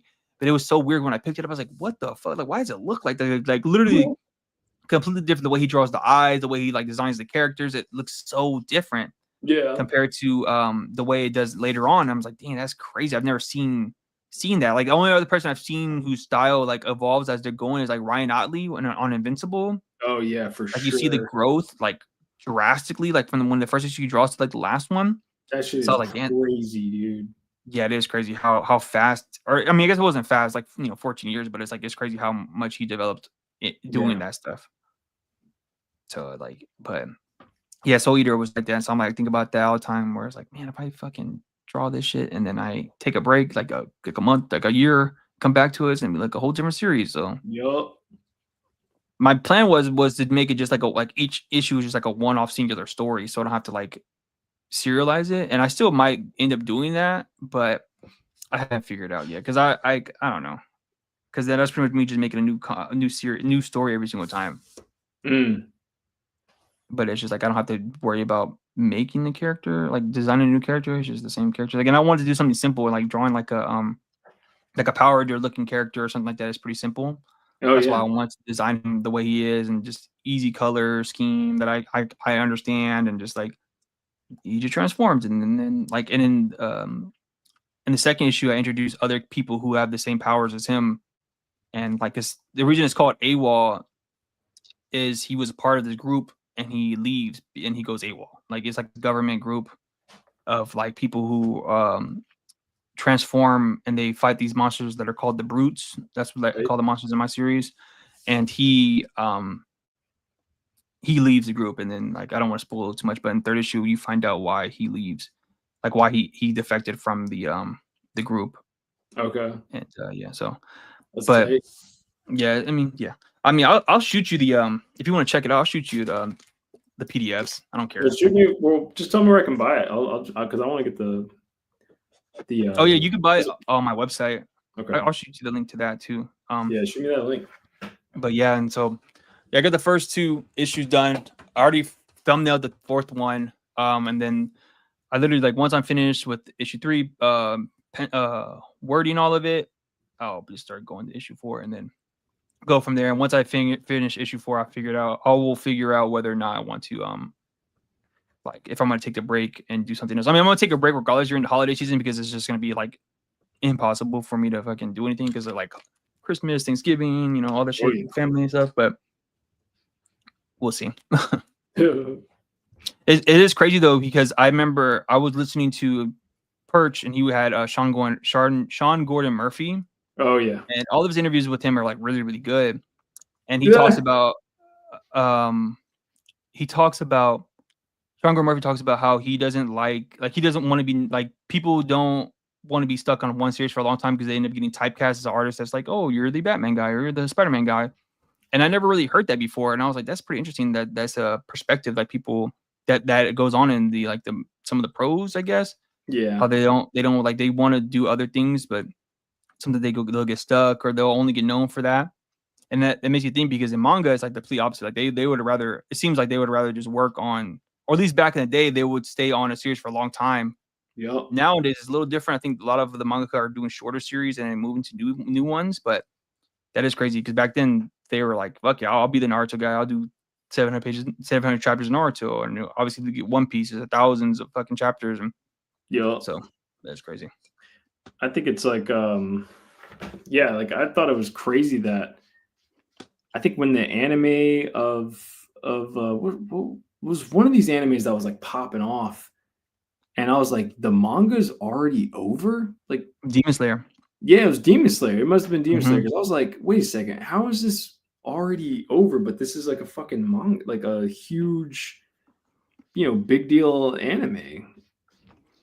Yeah, But yeah, that's I think they're, maybe they're negotiating better contracts to be like, yo, I'm gonna do this for 12 volumes and then that's it. Like, or maybe they're realizing they don't want to fucking die at 60 and yeah, sitting at the drawing table for 20 years plus for yeah, fucking 18 hours a day is not, good for can't your be health. fun. I mean, I guess if you got studio mates is probably a little bit funner, but yeah, I don't know. I mean, do you know who Felipe Smith is?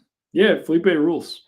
Yeah, he's fucking dope. And yeah, he did the whole thing. He always talks about how harsh that shit was, like working there, and like how he lived in Japan. He never got to even check it out really because he was drawing the whole fucking time. Yeah. And I'm just always thinking about that. I'm like, damn, man, fuck. I know. Like, I went to China to go help out with I was working for this restaurant tour, and they wanted to do a manga for their restaurant, so we went over there, and like they found this like manga studio that could draw it and everything. So we had to go to China, and you get why like him and Chase Conley's another guy that went to like South Korea for a little bit. You get why these guys come back, man. It's like so different over there. Like the work culture shit is so different. Like, it's super homogenized. Like if you don't know the language, man, it's like being on a different planet. Like, yeah, for sure.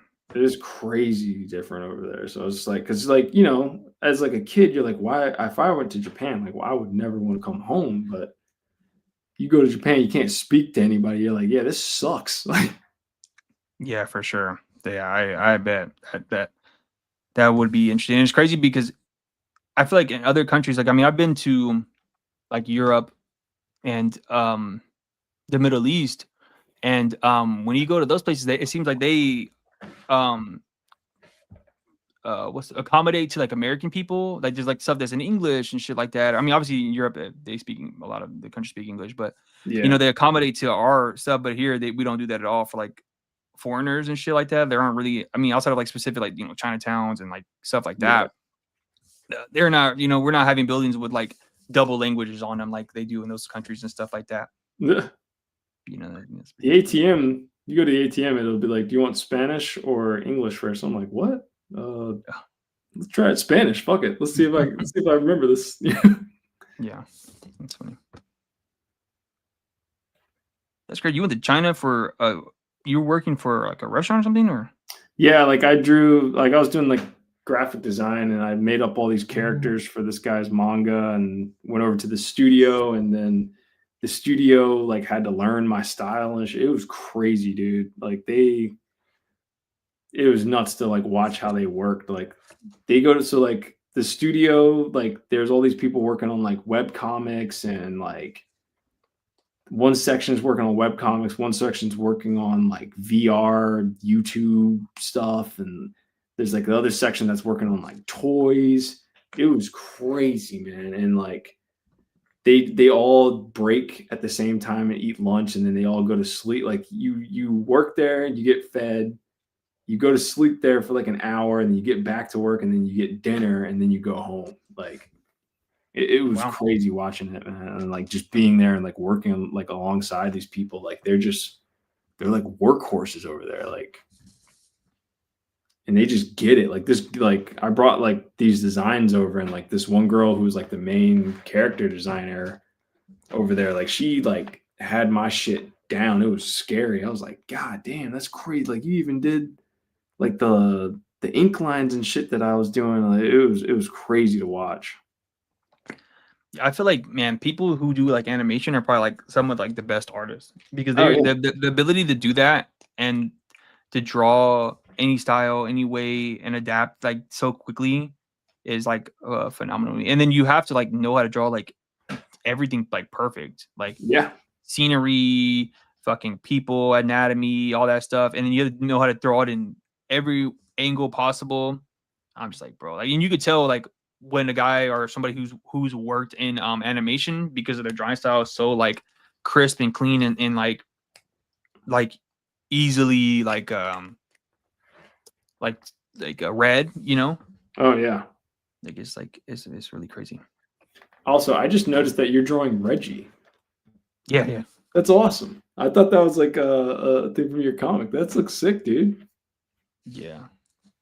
What I drew like the pencils last night before. So I'm trying to make when I do these structures, I try to make sure I have like something drawn, like for the person, like, you know, either whether it's team for them or whatever. Because it was either doing that, and since like I said, I finished fucking inking my comic, I was like, well, I need to have something. So yeah, I do the Drew Reggie wiki perspective. Yeah, this is cool, man. I'm trying to figure out like, I think it might be. You guys send me that so I can post that. Oh yeah, for sure. I think that's like the first fan art of Nosebleed I've ever seen. Hell yeah. You need to I'll put like the logo right here. Boom. Right. Put some splat. This motherfucker real quick, and then I think I may be good. I'm gonna try to like stop because I feel like I'm doing too much noodling now. I'm like, yeah. It's good where it's at. I don't want to fuck it up. Yeah, leave it alone. Oh shit. Hell yeah.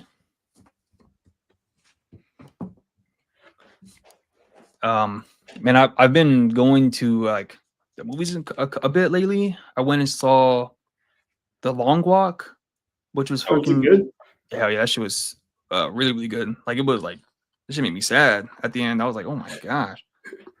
It was really, really good. Yeah, it was really good. That one was good. I went and saw, what else did I go see? Damn. I just saw Him, the football movie. Dude. That one was okay. Yeah, I was kind of let down. I knew that movie was going to suck when like all the previews, they were in like a training facility. So I was like, oh, they're not going to actually like be like a football movie. This is like some weird, like stuck in a training montage kind of shit. Yeah, it was interesting. I mean, I think you saw it. I didn't see it, but I like, because I was gonna go see it, and I like the day it like dropped, like all of like YouTube was like, "Fuck this movie! This movie stinks." I hate when that happens.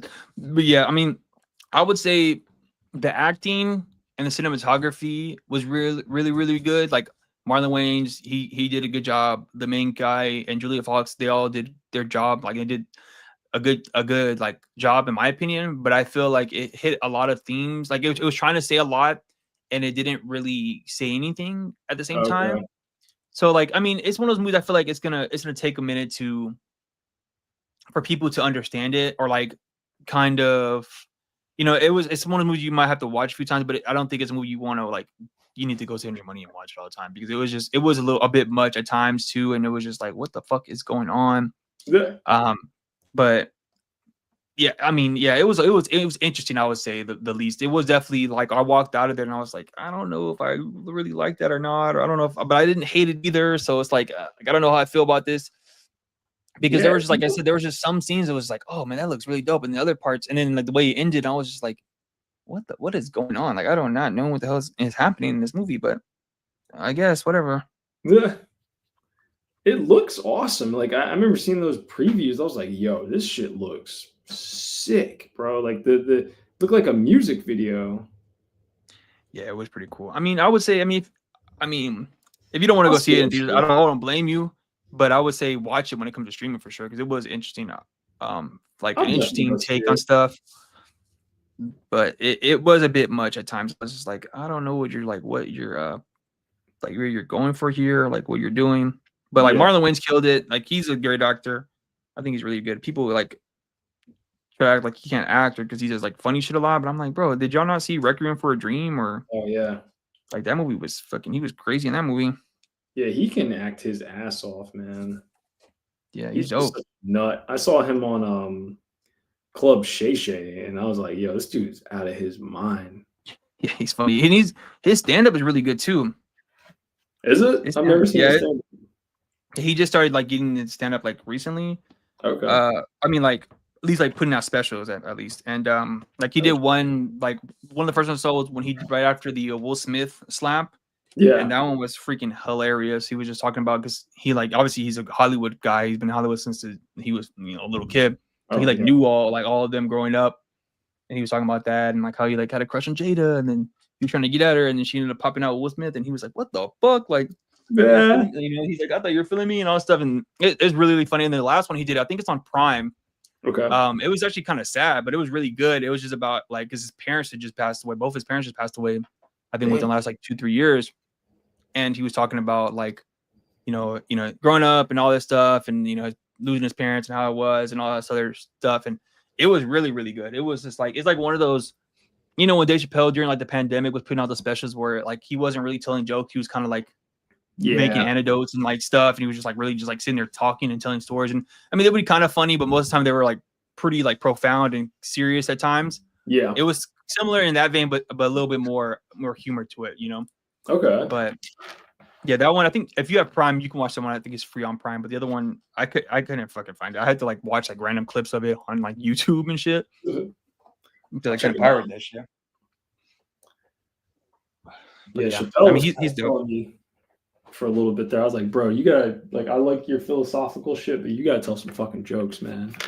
Yeah. Tell some jokes, bro.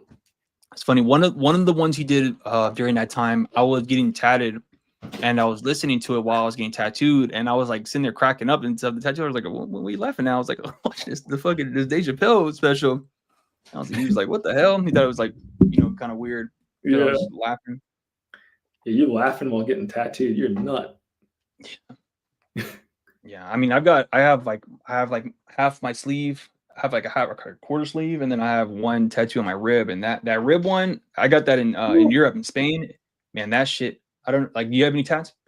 I have a bunch, but never on my ribs. I heard it's like the worst. That was the most painful thing I think I ever did, and damn. I don't even like. Yeah, it hurt. I was just like, bro, what the fuck? I did because all my ones were all like on my arm. I had this one on my hand, and I was just like, oh, like whatever. And I didn't know that like it was gonna hurt that bad. And while I was getting it, my friends are all like making fun of me and shit and like all this stuff. I was like, whatever, like fuck you guys. And then the guy that was giving me the tattoo was like, oh man, don't worry. You think that hurts? And he pulled up his shirt and he had his whole entire like stomach and like tatted with one of those old school like horror traditional houses, Oh yeah. And I was like, bro, it's like a super thick black lines and shit. And I was like, bro, what the fuck? So there's no way. But yeah, I got like a little like funny cartoony guy. And so it was like really deep, dense black. Like it was like an image I found on Instagram, like right before we went in there. And I was like, I'm gonna get this tatted. And yeah, but that shit fucking hurt, man. That's painful. Like 2-3 hours. The worst one for me was back of my neck. I have like a tiny thing on the back of my neck, and that shit hurt so much, man. I was like, yo, I think this guy's like trying to hurt me. This shit that was painful. That and like this guy here was like the worst. Like when you got to like the middle of my arm, I was like dying. Oh yeah, I bet. I mean, I got one and it was like kind of getting close to my armpit, like under my arm, and it hurt. It just started feeling funny. I was like, oh shit, like so. But yeah. I think like the body ones are supposed to be like the most painful. I think like chest is supposed to hurt really bad. No, because there's no muscle. It's like all bone. Yeah, yeah. So I haven't gotten a tattoo in it since like I've had kids. I was like, there's no point. I don't feel like getting tattoos and shit. Them shits are expensive now, bro. Yeah, they're expensive, and they ain't worth nothing. They don't do nothing. They're just there. Yo. And if you get tattoos like where like they're not commonly seen, like if you're getting like tattoos in your fucking your thighs or like in your chest, your stomach, or it's like nobody's gonna see this shit, and so it's like you'll end up like forgetting about it. You know what I'm saying? Like I'll have some tattoos like, oh shit, I forgot I got that. Yo. You don't see it. But then if you get too many tattoos, like where people are more visible, it's like, well, you're not gonna get a job here. And I was like, like I remember growing up, I was like, man, if I get famous and rich, I'm gonna get face tats and shit. like especially during that era of like I said, the SoundCloud waves, all everybody had face tats and shit. That shit is crazy. But now I'm like, thank God I didn't do none of that shit. Yeah, dude. Like that like I mean, look at Post Malone, bro. Like it's like Yeah, he went why? overboard. Yeah, he has Why like a did bunch you like do that to your face? yeah, guy, that's crazy. That's so insane. It's like I'm not trying to be like a prude or nothing, but like, bro, your face, like one, like get one thing on your face, maybe, bro. But like he did his whole shit. Yeah, Whole Xan. him. Yeah, little Xan. Yep. I'm The like, guy. y'all are nuts, bro. Like y'all are making me getting worried about becoming rich. Like y'all are making it seem like this shit's not that cool. Yeah, I know. And if you don't stay rich, you're like, but you're stuck with these tattoos now. I'm like, man. Right? That's why he went Yeah. country. He's like, yo, this rap shit ain't popping no more. I gotta get Yeah. Yeah, I'm not doing no more songs. 21 Savage. Where's Miley Cyrus? I'm doing songs with right. them. Fuck. Yeah, fucking Post Malone, dude. That guy.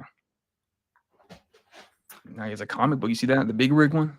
Oh yeah. I keep seeing that thing everywhere I go. Like they're really putting a lot of advertising. Is it good? I mean, I don't support Post Malone, so I Yeah, don't that's know. what I'm saying. Yeah, I don't. Yeah, I don't rock a Post Malone, so I'm not reading it. But I mean, I don't know. I hope it does good for that publisher because I like the publisher and some of the stuff they have. Okay. Publisher is that, but Yeah, I was like, I'm happy that Dan did a cover for it, but like, yeah, Dan, I think Jim Mahfood, a couple other people, but I'm not. I'm not buying a comic written by Post Malone. Yeah, Yeah, no, I'm not fucking Post Malone. it's like, I can't imagine this is any good. Like, it can't be good. Yeah, he probably just wrote the concept. Yeah, he probably didn't even do that. Yeah, put his name I on it. would Fucking put money on it that he had nothing to do with that comic but his name. yeah.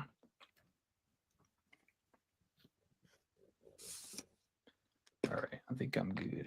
So yeah, I was gonna say I'm about done here. Yeah, looks sick. You said you had Jeremy Heiler on. He like whipped something up like as you guys were talking. So I was like, oh shit! Like I got to make sure I come correct tonight. Yeah, I mean, everybody I have it on so far. We've either done a drawing or worked on some stuff. Yeah, Jeremy, I forgot what he was drawing. Oh, he was working on a pinup for his comic. Yeah, Jeremy's dope, man. I've interviewed him on my other channel too, and I've met him at Heroes. He's a good guy, good friend, man. Yeah, Really he's cool awesome. dude. Yeah, he's super dope. His artwork is really, really great. Like he like. Sorry, go ahead.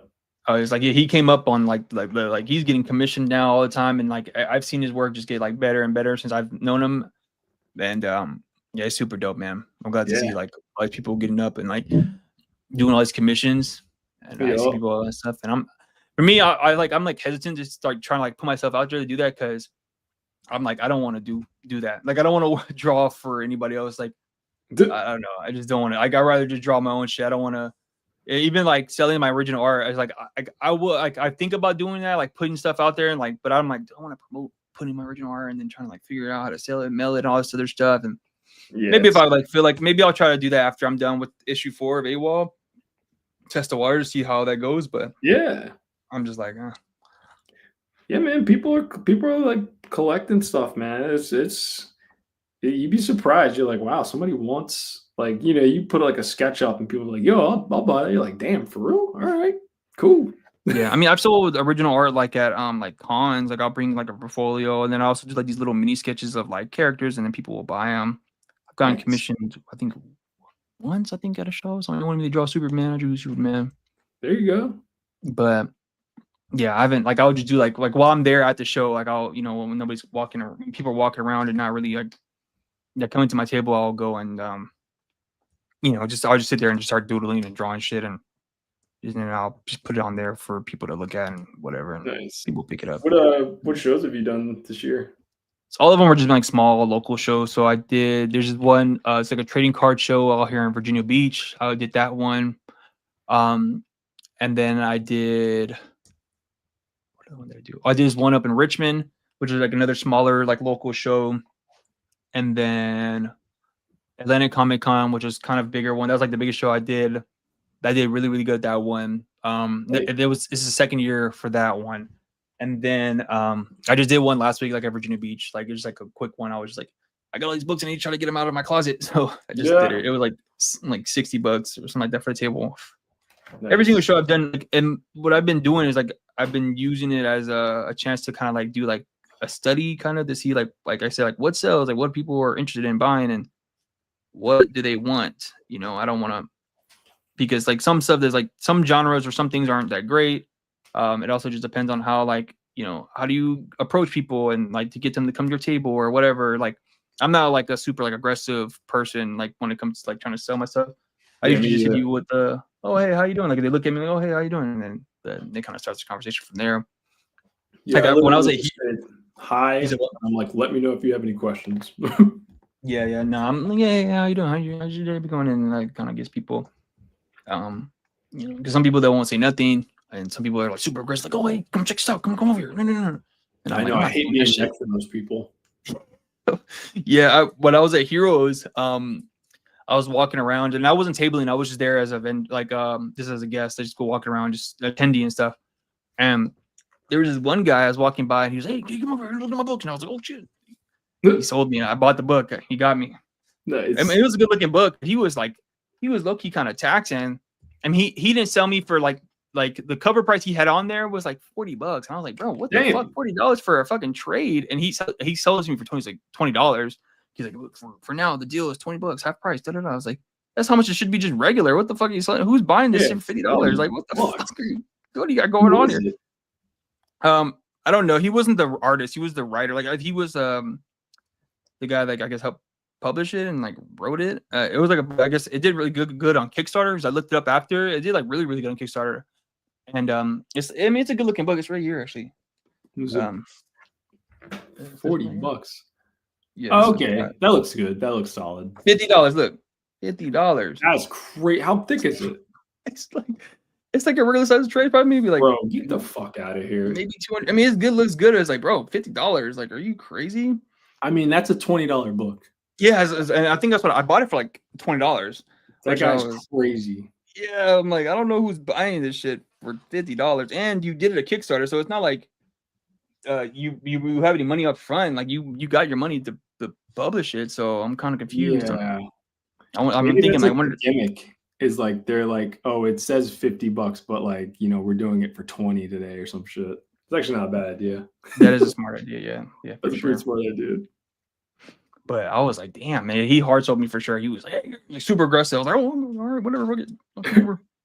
I know they always get you like when you're like least expecting it. Yeah, because if I was paying, no, I'll come back later or something. But yeah, and then I won't be here later. I'm like, all right. Yeah, fuck. Sorry. But yeah, and I see people like, you know, like Heroes. You know, see people like they have like a sign says, like, hey, come ask me about my comic and da da da. I was like, I'm not doing that shit. Like, yeah. We make eye contact. I'll say what's up. If you don't want to, you know, stop by, it's cool. I'm not tripping. It's so hard, like doing that because it's like you're there, like. You sometimes that shit works. Like you'll see people that are sitting there just like, you know, saying hi to everybody and just really, really getting after it, and they're moving products. So you're like, damn, I gotta do that shit. But like I don't want to be douchey like that, you know? Like yeah. But sometimes you have to kind of say fuck it, because I mean, once you make your money back, I think then you can kind of chill out. That's kind of my mindset. Is I mean, like I'm not super duper aggressive, but then after a while, because like at cons, you know, they give you those shitty chairs and stuff. You're like sitting on a fucking you know, crappy table or whatever. So I have to stand up. Like I'll do like a quick little drawing sketch or whatever and put it there, and I'll have to stand up because my back starts hurting, my knees start hurting and stuff. Yeah. So I have to like stand up, and then that's when I kind of get people, because you know, you're standing there and then people come up to you or whatever, you start talking to them.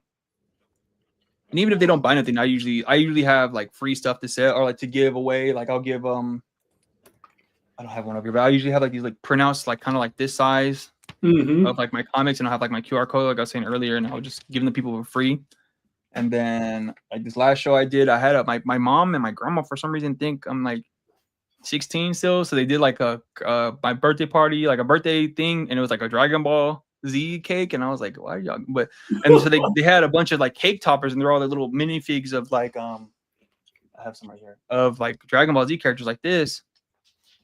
And I had them at my table, and I was just like giving them to people. I was like, "Oh, you can take one." just to kind of like entice people to like whatever. So yeah, you gotta give people something for them to walk away and like maybe come back for. Right? Yeah, for sure. Give them the stickers. I've been doing the sticker thing like crazy. Yeah, me too. I would do stickers until somebody buys something. I'll just give them a sticker, or like even if they don't, I was like, here, take stickers and all these fucking. I have like 100 of them. Stickers are so inexpensive to make. Yeah, I'm like, take these shits, bro. Yeah, I'm like last year I made a bunch of stickers thinking like they were gonna sell, and they didn't. So I've had them for like I literally just got rid of them. Like during the Kickstarter, I was giving the people like extra stickers that I had. Oh yeah. And I was just like, fuck, thank God, bro. These stickers have been sitting here. And then after a while, if you don't get rid of them, like stickers, they start like doing like the folding, start fucking up, and you're like, oh my God. Yeah. There's people that just sell stickers on Etsy, and I'm like, how is this profitable? Like, yeah, you'd be surprised, man. I've seen people who sell like people. I'm always interested in those type of people who are like sell like mainly like prints and like stickers and like stuff like that. It's like you gotta really be up on like whatever's trendy at the time and like cash that immediately, or you're not, you're fucked. Yup. You'd be surprised, man. People they'll make if they do it right, they'll make a killing. Yup. Hell yeah, man. Oh yeah. All right. Man, put you full screen so we can see what you got. Yeah, let's see. I think I'm done. I think that's it. Got a yelling tilde. Yeah, that looks sick. So get this Reggie. Kind of did like a outward perspective. That looks so tight, dude. Oh yeah, man. Appreciate it. I'm probably send me that. He said what? I said send me that. Like, scan that in. Hell yeah, I'm gonna scan it. I might hit it with some gray tones, and then I'll shoot you the thing, or I'll post it. I'll do like a collab post or something. Hell yeah. I need to. You can send me, if you send me the logo, if you have like a digital version of it, and I'll put it. Oh yeah, I got that. Hell yeah, but I'll shoot you that tonight. Oh yeah, for sure. Awesome, oh yeah, man, I appreciate you for stopping by. Of course. Sorry, I'm like starving right now. I'm like chewing on some taco. You're good, man. But hell yeah. Before you get off here, man, tell everybody where they can check you out. Yeah. You guys can find me at Scuds Inc. on Instagram. It's like SKUDSINK. And I have a website, www.derickjonesart.com. But I'm primarily on Instagram, so just follow me there. Sign up for my newsletter. That would really help. I've been really trying to push that, and I also have a Patreon, and you can find all those links on my link tree on my Instagram. So hell yeah, and all that will be linked in the description of this video. So man, I appreciate you for stopping by. Yeah. If you ever, whenever you do want to do some more promo or come by, feel free to hit me up and anytime for sure. Awesome, bro. Thank you so much for having me. Yeah, for sure. I'm in the stream right now.